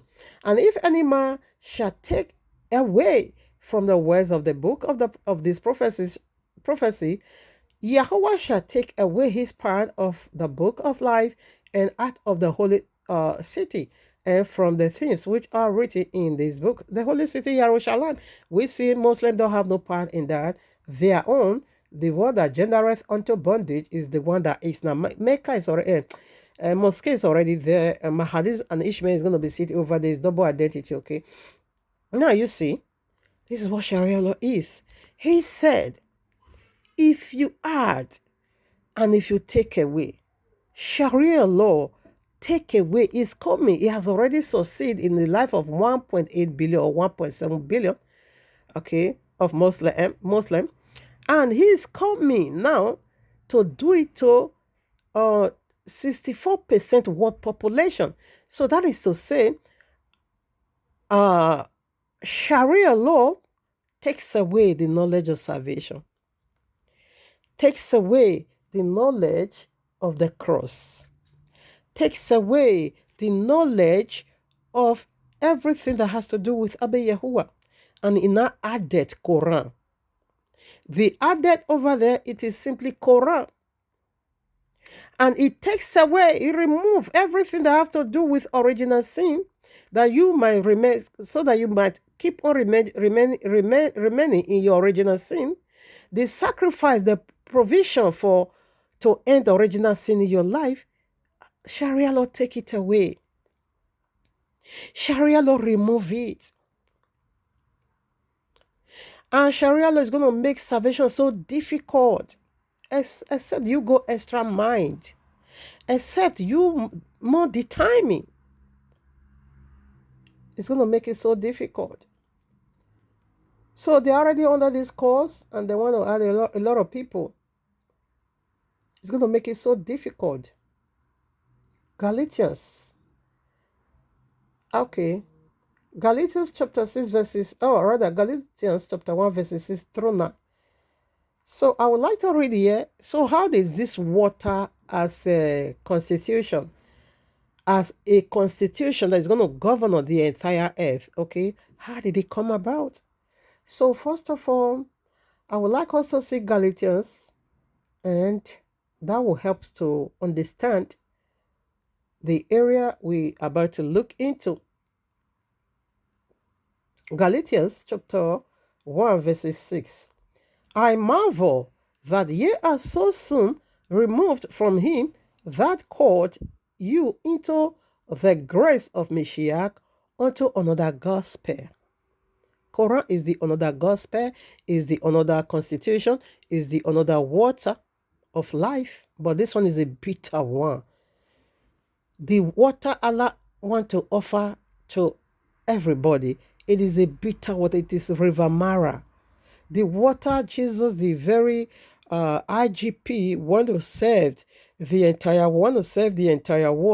It is bitter water. It is bitter water. If you put it into it, it's going to make life so horrible and so bitter. Galatians 1, I read 6 already, 7, which is not another, but there be some that trouble you. Islam is a troublemaker. They are so troublesome. They are coming to trouble the entire world because they are evil spirit children and will pervert the gospel of Mashiach. They are coming to pervert the work of the cross. They said Jesus is going to be destroying the message of the cross. 8. But though we or an angel from heaven preach another gospel unto you other than which we have preached unto you, let it be accursed. Remember the name of Allah? What it means in Hebrew, Concordia's numeric code. It simply means what? Cursed. As in what? The cursed serpent. And it said the red dragon deceived the entire world. Quran chapter 3, verses 54. Allah is the best of all deceiver. Quran chapter 7, verses 99. Allah is the best of all deceiver. Quran chapter 8, verses 30. Allah is the best of all deceivers. So if Allah is the best of all deceiver, which means Allah do this deception of a thing better than the politicians, better than Christians, better than the traditional rulers, better than the Babalawo, that is to say, father of devils, better than every other deceptive, gathering you ever know on earth. Allah said he is the grand pop of them all. He said, I do it better than they. That makes him a president of lies. Let him be a cause. So here, beforehand, okay, prophesy unto you and I that an angel, a fallen angel is coming with another gospel. Because in this time frame, Muhammad was not yet birthed at all. Quran was not yet in existence at all. This was prophetic.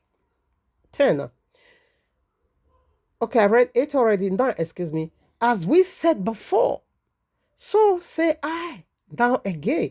If any man preach any other gospel unto you than that ye have received, let him be what accursed. As we said before, where do we cost this deity, this body of trust, this embodiment that once surfaced in our life? Where do we once cost them? Genesis 3. They once surfaced with another gospel over there. They once surfaced with another literature. They once surfaced with another, governmental system. They once surfaced. He said, as we said before, we first cursed them and we are cursing them again. Where do we first curse them? Genesis 13. Abayewa said, you are cursed above all livestock. You are cursed. That was what Apostle Paul said, as we've once said. As we said before, we cursed this snake before, we are cursing this snake again. Now, he said this angel, okay, comes from heaven. Their heaven is Iroko tree. Forget about it. There is no heaven. It's just an Iroko tree. It's Iroko tree. All of them, including Jesus, they hung over there. He fell from heaven. Simply means he fell from Iroko tree. That is their limit. That is how far they can ascend. How far they can ascend. Iroko tree, they can't proceed more than that. Come on now. They have no heaven. So let's do how. Okay, I think I will play it. But this one he didn't finish. I wanted him to finish the story.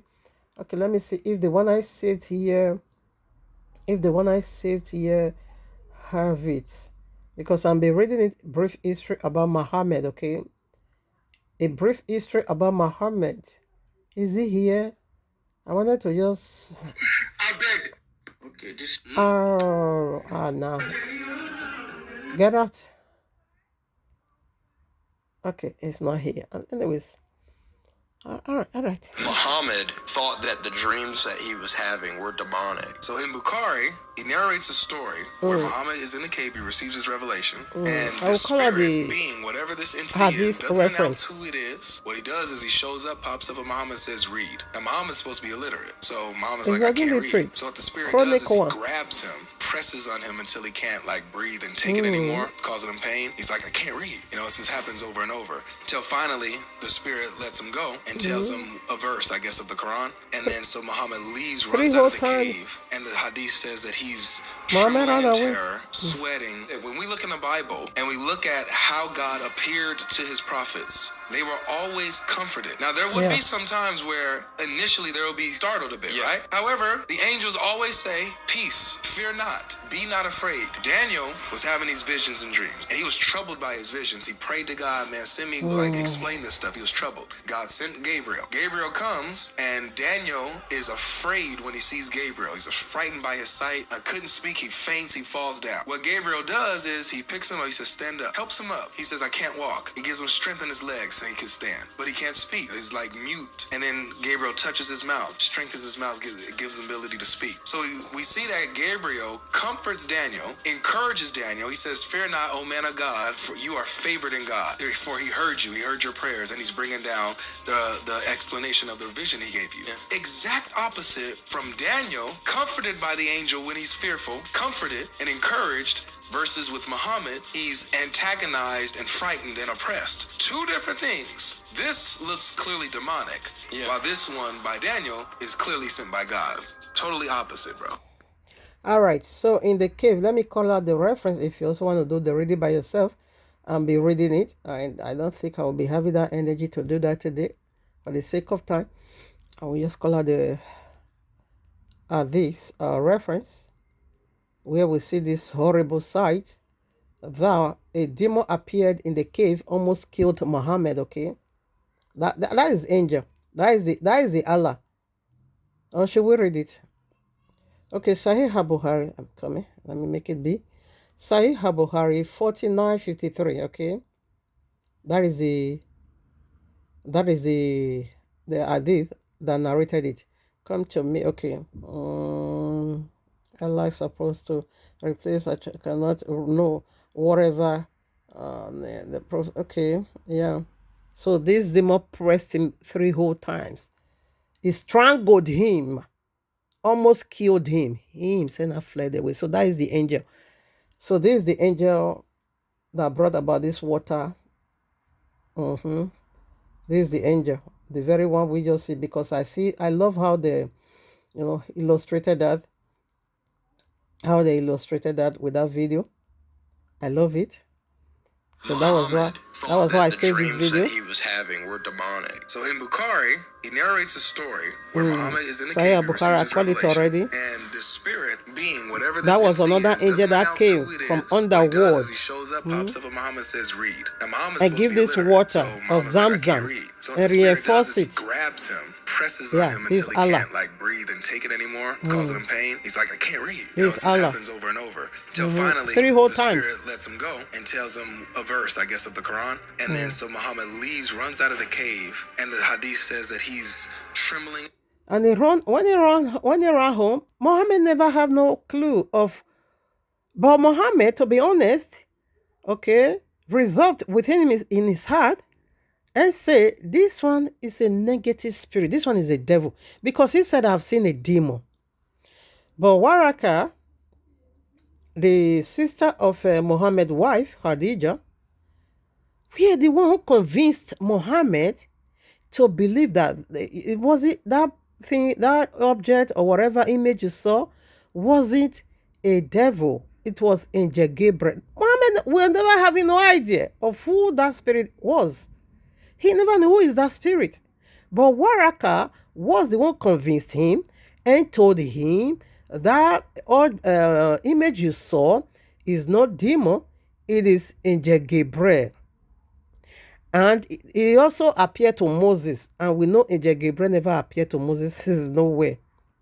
He never appeared to Moses in nowhere.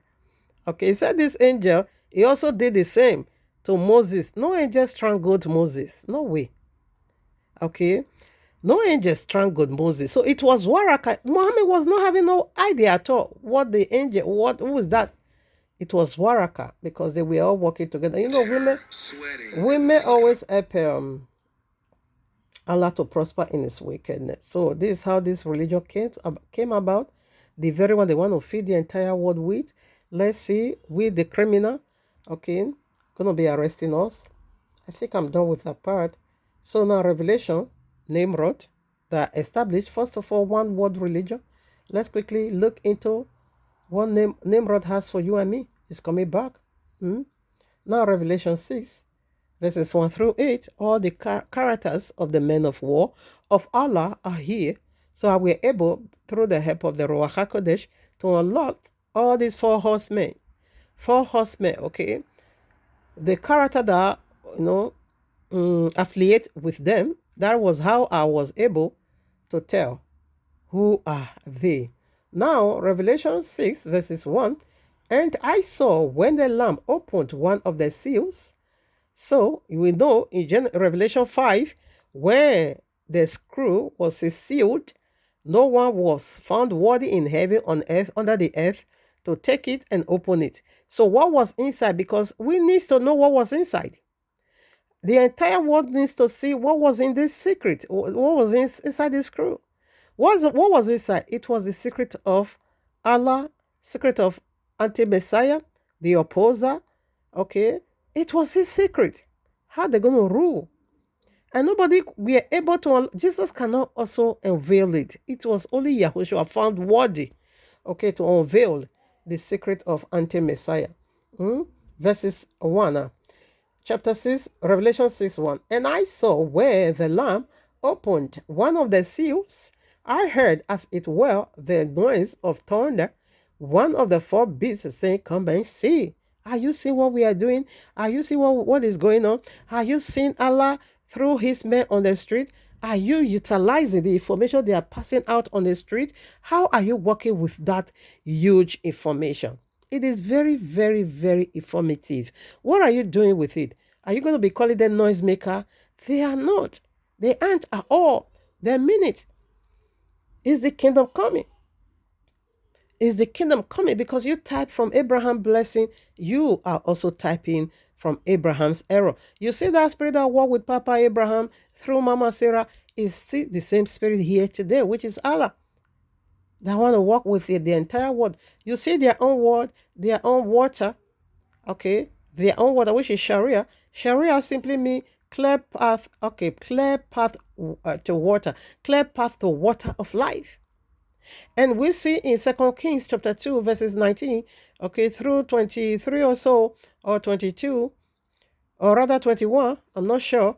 Okay, we see from there that water, which also Allah's spirit, always come to keep people.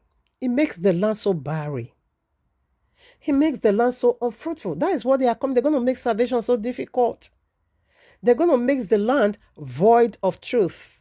They are going to make the land barren of truth.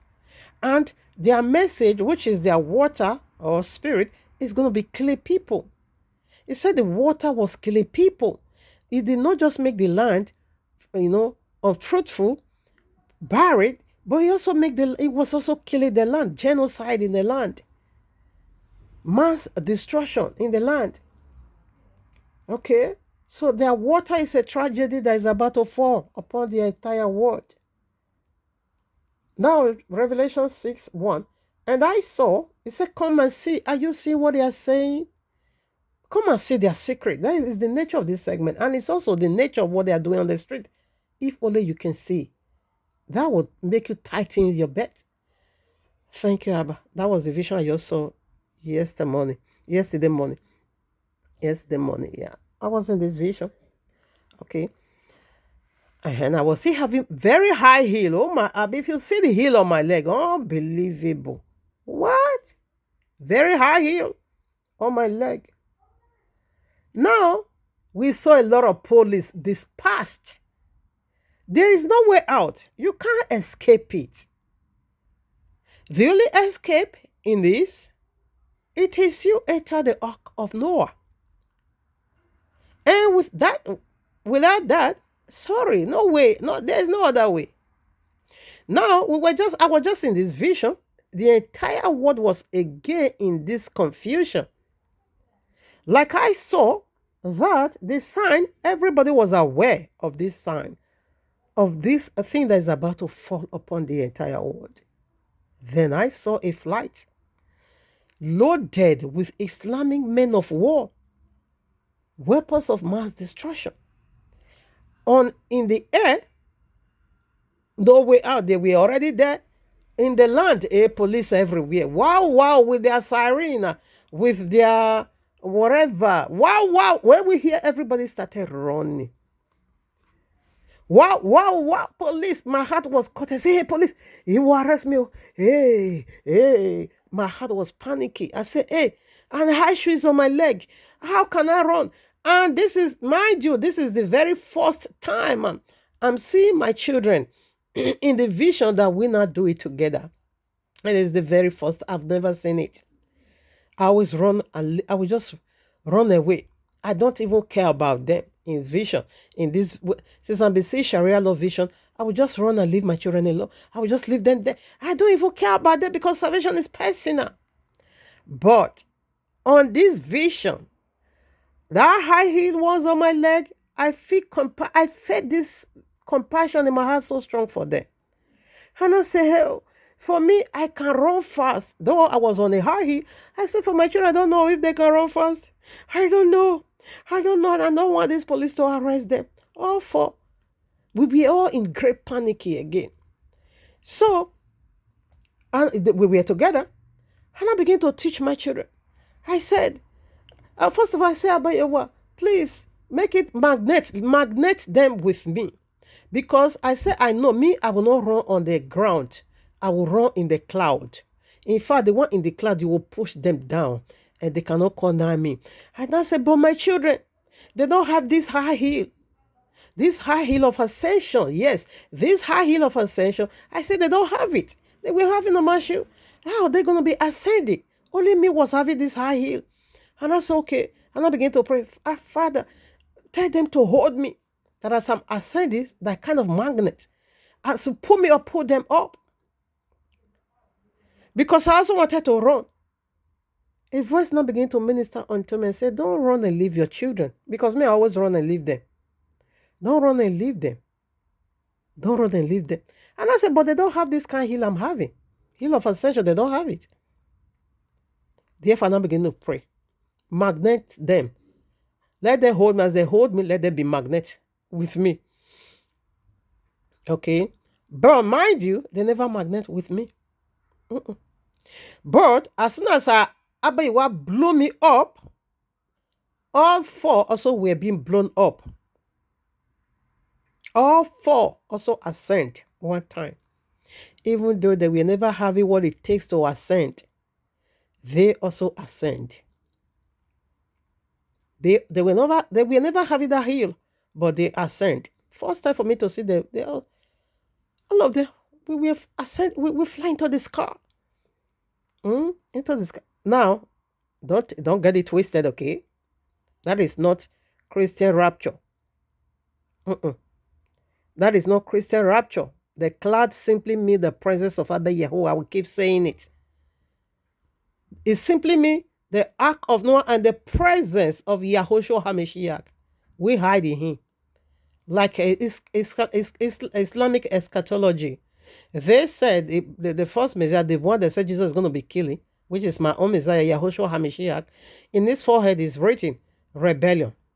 Because they said that Messiah will never submit to Allah. And the people that also follows him, the people that believe in him will never also submit to Allah. It's written on our forehead, rebellion. I said, okay, that's good. Okay, so, I want to say something. So it was very first time I'm seeing my children also ascend. Okay, but the four living creature is using everything to call your attention and say, come and see who they are. Let's do two. We see already. Come and see too now. And I saw, and behold, a white horse. And he that sat on him had a bow. That is why I should have been looking for that book of Yashar, because Ishmael was having this bow in his hand. He wanted to use it to kill Isaac. That was why Ishmael was being cast out of the family. That was how it was. That was why he was being thrown out. Allah have no son. Okay, Allah have no son. Agar, Ishmael was being renounced. Allah have no son. That is why Allah don't have no son. Because Papa Abraham we are never in the life of Isaac. Ishmael. Ishmael. So that is why Allah also have no son. See, Muhammad had brought about this wicked water, bitter water. All his male child always died at infant. All his children. Muhammad was having 11 wives. Only 2 were able to give birth. Every other one barren. Every other one barren. But he was shut their womb. Only 2 was able to give birth. And Muhammad will have his 7 children. In his lifetime, he used his own hand to bury 6. Can you relate? Because he said Yahweh don't have children. Therefore, you can also enjoy the sweetness of, you can't also be a father. And only one survivor. Muhammad used his hand to bury 6 of his children. Just one left, Fatima. As soon as Muhammad died, 6 months time, Fatima also died. Finish. Oriok Beleze. Sodom and Gomorrah judgment, that's it. Wiped out utterly. Now let's do the first beast. You see, this is Ishmael and this is Mahadim. Where we just read that Muslim, I think that is 17, Genesis 17. That is where the promise, this is the promise. Ishmael, we are never in that glory that he is going to be sitting in the center of his brethren. He will be worshipped as king. No, it's now Ishmael want to come to power, okay? Let's do 3 now. Okay, let's take 2 again. And I saw and behold a white horse, and he that sat on him had a bow, and a crown was given unto him, and he went forth conquering and to conquer. Exactly. He's going to prevail through this bitter water. 3. And when he had opened the second seal, I heard the second beast say, come and see. What are you seeing? They are calling your attention. Heaven is calling your attention. Are you seeing it? 4 now. And there went out another horse that was red. This is Nimrod. And let's see how I know it was Nimrod. That was red. And power was given to him that sat thereon to take peace from the earth, and that they should kill one another. And there was given unto him a great what? Sword. This is the police. Genesis, you can go and read Genesis 11. And see what Nimrod did over there. I wanted to also read the account of, I don't think I will be able to do that. The account of the book of Yashar, I will just quote it. Chapter 9, okay, verses, let me see if I will be able. Verses 20 through 39 is a long verse. Now, he said, listen now, what is peace? He said to take away peace. Oh my Abba. Now this is Nimrod, people. Now, take away peace. See how it's going to take. What is opposite of peace? Chaos, confusion. Chaos, confusion. Chaos and confusion. When peace is gone, it's chaos. So what happened at the Tower of Babel? Genesis 11. Confusion. How about what confused them? It confused them. They were not understanding one another any longer. Confusion. And he said, a great sword we are giving unto him, unto this very spirit. Nimrod. Okay, where am I? Okay, let's read Revelation 17. I think I'll be taking from where now? Nimrod. Let's see Nimrod 11. And the beast that was and is not, even he is the 8th and is of the 7th, and goeth into perdition. He said this beast once was. He was here on earth. He was on this planet. He first of all walked this planet. But now, when he was seeing this vision 2,000 years ago, he said, but now this beast is not here now. But he once walked this earth. But as present time, it's not here. But he said it's coming again. Resurrection, Revelation 9. And this beast that was, and is not, now it was, but as we're talking now, it's not existing. It's not. Even he is of the earth. You know what is number 8? Eternity. He is the one to usher us in destructive eternity. And he is of the 7th. Even though it's number 8, but it's played double fold. 7 heads. But he is having double fold. Okay? He's having double seat. He once did that one war order. He is coming to finish it. Oh, Shandalabo Seke. Are you getting this? He once was. Now listen. And is of the 7th and goeth into perdition. When he come to fulfill the leftover part, he will be thrown into perdition, into destruction. 12. And the 10 horns which Thou sawest have 10 kings, okay, which have received no kingdom as yet, but receive power as kings 1 hour with the beast. 13. These have one mind, and shall give their power and strength unto the beast. Now you can see Daniel chapter 2. This is the image of the beast, the body of trustee, their congress, their embodiment.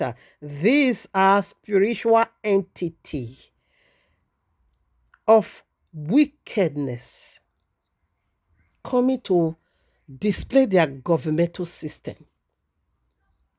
The image of the beast, they are all coming back. See, this is Nimrod. What is Nimrod? Revelation of this particular place also said the abominations of the earth. Nimrod, you can also read Zechariah chapter 5. He said this wickedness of Nimrod have the resemblance in all over the world. From where came paganism. Mystery Babylon is also the same as natural Babylon. Nimrod established the first Babylon. He is also coming to finish the mystery Babylon, spiritual Egypt. The spiritual Egypt. Let me check it out. I read that already. The book of Yashel, chapter 9. Okay, I just quote Genesis 11. You can read it. Let's see. Let me read. I'm here already. I wanted to do 3. There's a lot of places I wanted to read also. The book of Yashel. Book of Yashel.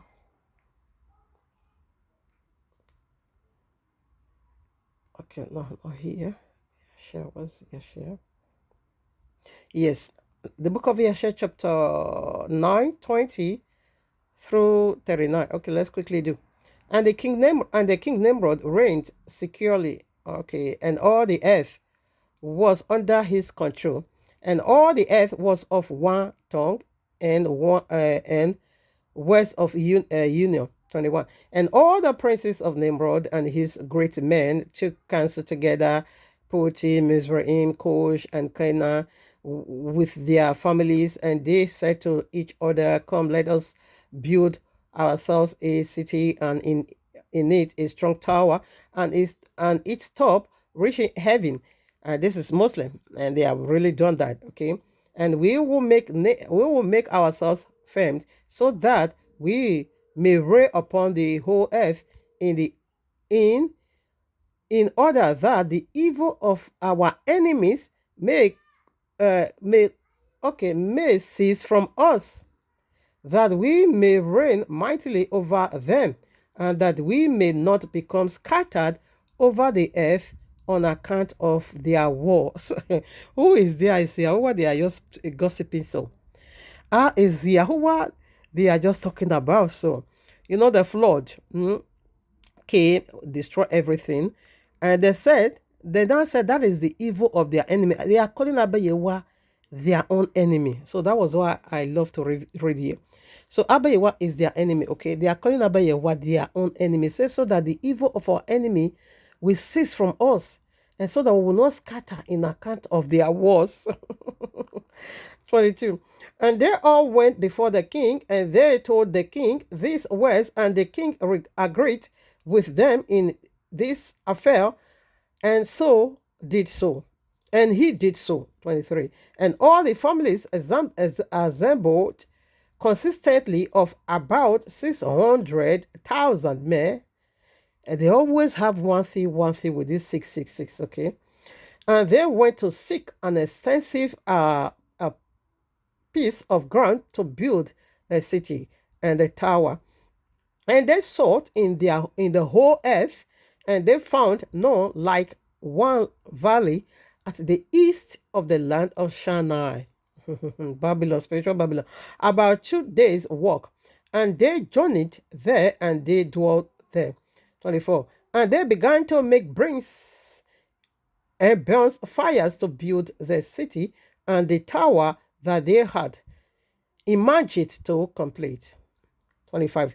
And the building of the tower was unto them a transgression and a sin. And they began to build it, and while they were building against Yahuwah, Elohim of heaven, they reigned in their heart. They imagined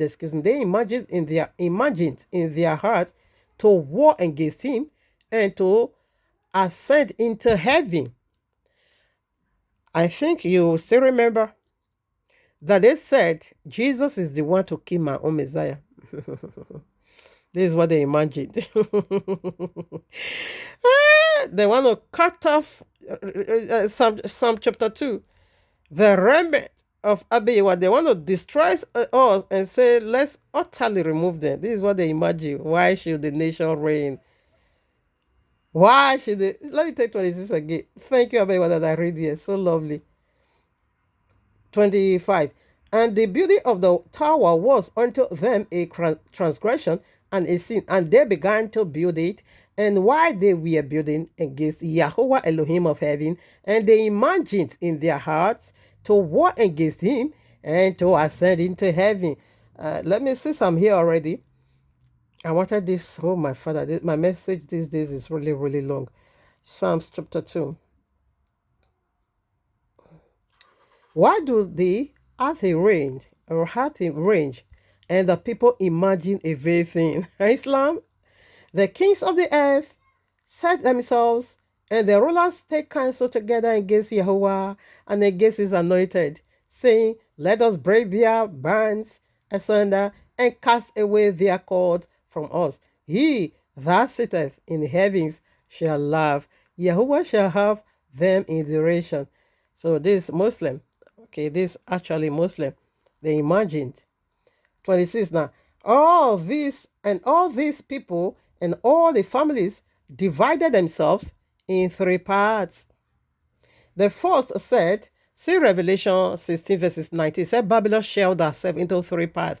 But at the end of Islam, this 3 parts is going to be one. How are they in 3 parts? Synagogue of Satan, the fake Yahudim, or fake Jewish, Synagogue of Satan, Messiah called them, the fake people that is faking the actual people of the book. Okay, the land belongs to black people. The people of the book are black, not white people. Okay, you brought these people over there, the Synagogue of Satan. They also have their book Kabbalah, okay, very satanic book again. So that is Babylon. Indeed, they came from Babylon. And Muslim also chased them away from their own land. Ashkenazi, Turkey, and all those whatever, they were the one also, disorganized them. Now, Ashkenazi, the people in the Holy Land, fake Yahudim, they are number 1. Islam number 2. Christianity number 3. This is how they shelled themselves. Babylon shelled herself into 3 parts. Let's see what that Babylon is doing in these 3 parts. They shelled themselves. This is Nimrod. This is the reign of Nimrod. Is brutal. It's going to be so sore. 26. And all these people and all the families divided themselves in 3 parts. The first said, we will ascend into heaven and fight against him. The second, we will ascend into heaven, and place our own gods there and serve them. And this is Islam. And Nimrod, part to play, it is you, the criminal, that refused to obey Quran. You're going to be obey Quran. It's a great sword. It's already in his hand to behead if you say no way. Say they're gonna. You see the first and say we will ascend into heaven and put our. Okay, where is the first? Okay, the first one said they are going to heaven to fight Yahuwah. And the second one said they will also ascend and put their own gods. They're going to put Allah. They want to elevate Allah. See Zechariah chapter 5. Exactly. That's what they did. The Easter basket, okay? Exactly. 3 women. This is it. These are they. 3 women. 3 constitution. Demonic constitution. Christian, mystery Babylon. Synagogue of Satan, Kabbalistic people. Islam, Quranic people. We will ascend to heaven and place our own gods there and serve them. And the third part said, we will ascend to heaven and smite him with bows. You see the bows again? This is Ishmael. And this is Mahdi. You see, it's also here. And spells. And Yahweh knew all their thoughts and all their evil thought, and he saw the city and the tower which they were building. They are building already. They are already on the street. And when they were building, they built themselves a great city and a very high and strong tower. Jericho is so high. And on account of its height, the mortar and bricks did not reach the builders in their ascent to it, and those who went up and complete a full year. After that, they reached to the builders and gave them the mortar and the bricks. Thus was it done daily. 28. And behold, those ascended and others descended the whole day. And if a brick should fall from their hands and get broken, they would all weep over it. And if a man fell and died, none of them would look at him.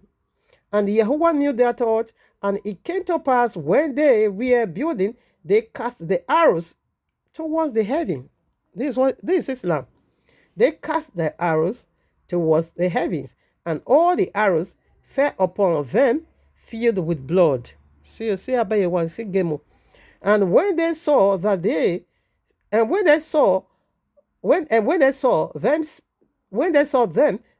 they said to each other, surely we have slain all those that are in heaven. Abayewa was okay. But when they shoot the arrows to the heavens, so as soon as that arrow is falling back, it was filled with blood. Then I said, okay, yes. Islam is so convinced. As Christians is also so convinced that Jesus is going to fly them into heaven. And Islam is also so convinced that they are the actual people. 30. For this was from Yahweh in order to cause them to err. Yeah, you want to be deceived? Keep on deceiving yourself. Cause them to err. And in order to destroy them from off the face of the ground. 31. And they built the tower and the city, and they did this thing daily until many days and years were.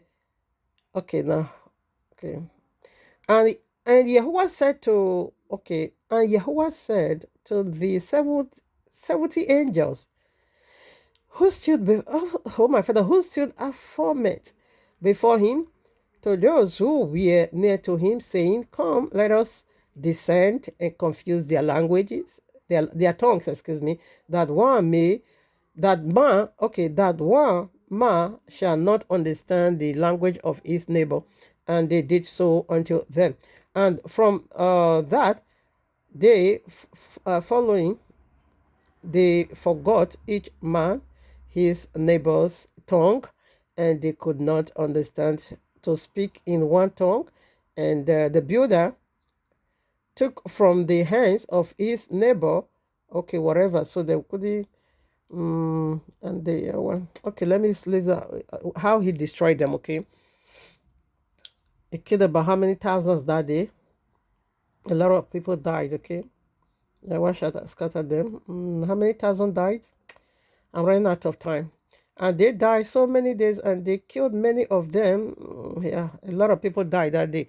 Because Abayewa, the poster, they never built. Exactly, that is the judgment of Sharia law. So this is what Nimrod is coming to establish, It's coming to build this one world religion again, one world order again. It's coming to do it because he once did it.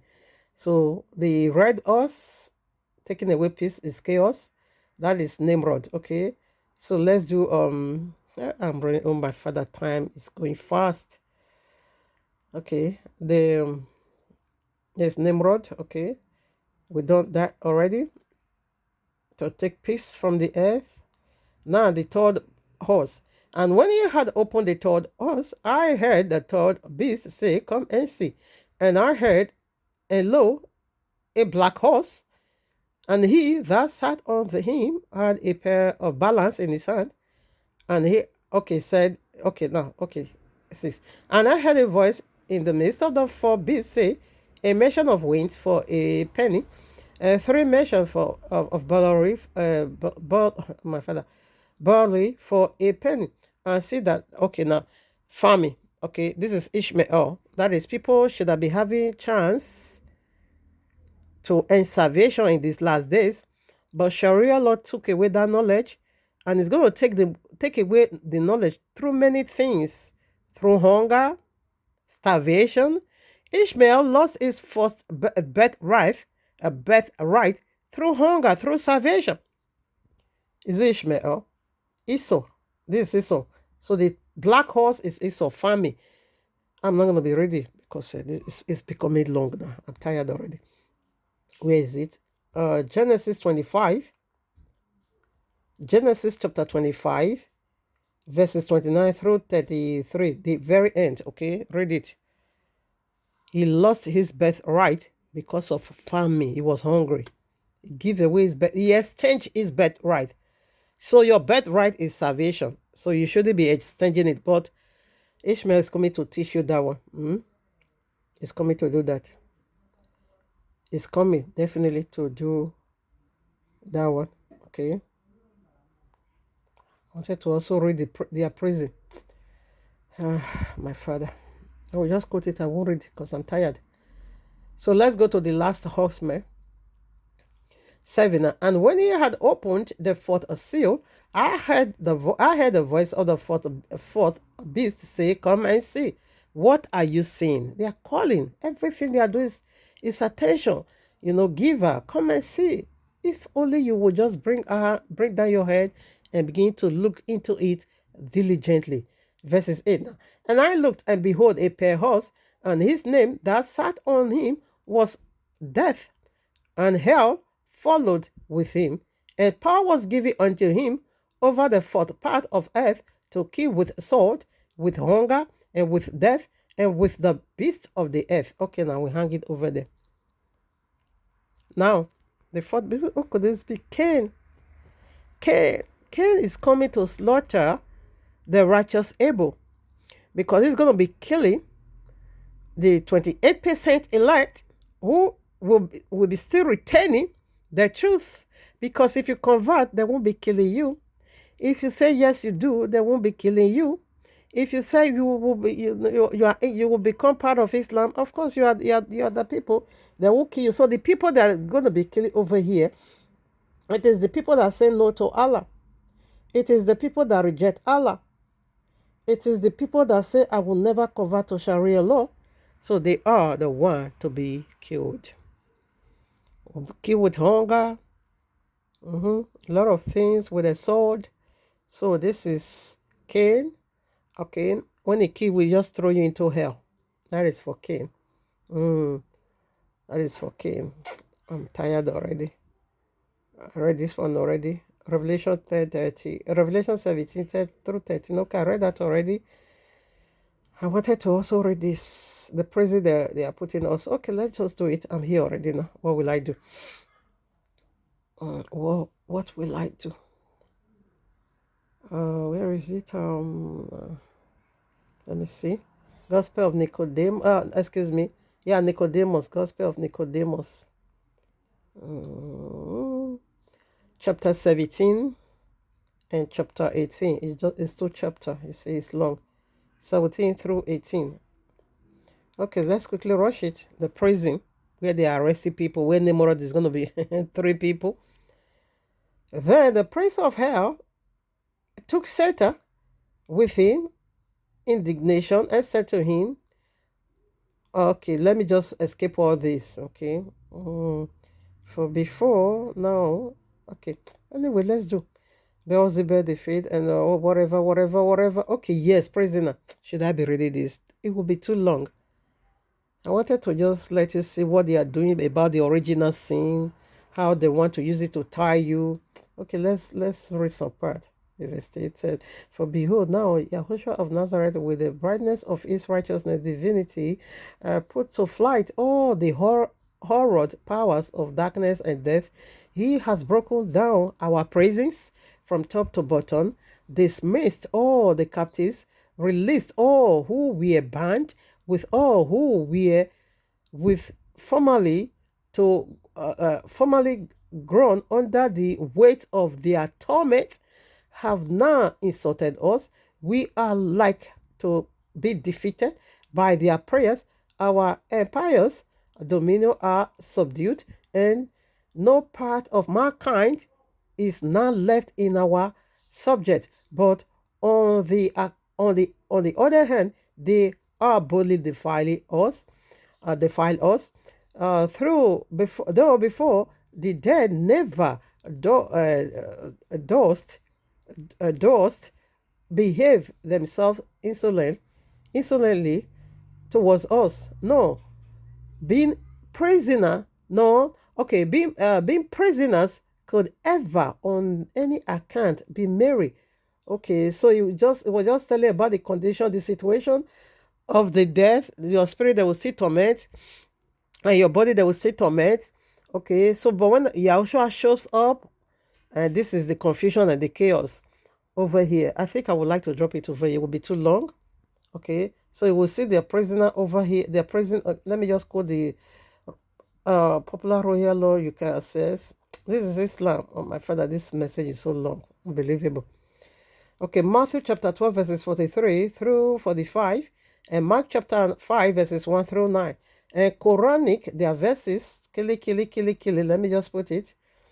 Quran 9 verses 101. Okay, that was their reward. Okay, you will kill anyone. Okay, Quran chapter 2 verses 200. What is it? Is a lot, but I just want to 200. Quran 2 217 217. Is killing. Quran 8 12. Quran 47 4. Quran where? Quran 9 5 is beheading. Okay. Quran 12. Quran 8 12. And Quran 8 60. It's to keep people. It's a lot. How many can we count? Prisoners of war. Quran 3, a lot. Anyways, let me just go my way. I'm tired already. It's a lot, okay? It's a lot. So a lot. Look at that. Look at all the Quranic verses. Can you screenshot and read it by yourself? Because me, I'm tired already. Quran 2, 191. Slay the unbelievers. Quran 533. Crucify the unbelievers. Quran 865. Slaughter the believers. Quran 9, 1, 2, 3. Slay the unbelievers. Quran 3:28. Behead the unbelievers. Quran 8:12. Yes, behead the unbelievers. Quran 9:5. Cast terror. Okay, where is this? When he kill the unbelievers. It's always kill it. Quran 22:19. Just behead the unbeliever. Quran 3:85. Behead the unbelievers. Quran 8:60. Behead the unbelievers. Quran 9:30. Behead the unbeliever. Quran 47 verses 4. Do not seek peace with the infidels. Behead them wherever you find them. This is the kingdom coming. So, people, I would like to stop over here. I'm tired already. Thank you, Abba. I love you so much. So on the Shabbat, we'll be doing we'll be doing Resurrection 3.5 year that Yahushua will put hold to his inauguration as King of Kings until the 28% resurrected. No wedding banquet, no inauguration. Yahushua will not be inaugurated King of Kings and Adonai of Adonai. No, because he must have the full house. Thank you, Abba. I love you so much. All right, family, you hear from me. Shabbat, we'll be doing that. So there is a huge benefit. The glory is massive. Papa Abraham blessing is massive. You can still keep typing. And nevertheless, regardless is failure or regardless is error, imperfect, yes, it doesn't matter. You watch it, okay? Because as we are tapping from Papa Abraham's blessing, yes, Allah was sneaking again to bring in some error. Already the error is on that is the sword of that error is already on our neck. which is the Sharia law, the bitter water, the water of Mara. Okay, so Sharia law is going to make the salvation difficult. Like I said, it's going to be taking a lot of knowledge away from people and all that. Yeah, this is the governmental system that is coming now. Thank you, Abba. I love you so much. I'm out.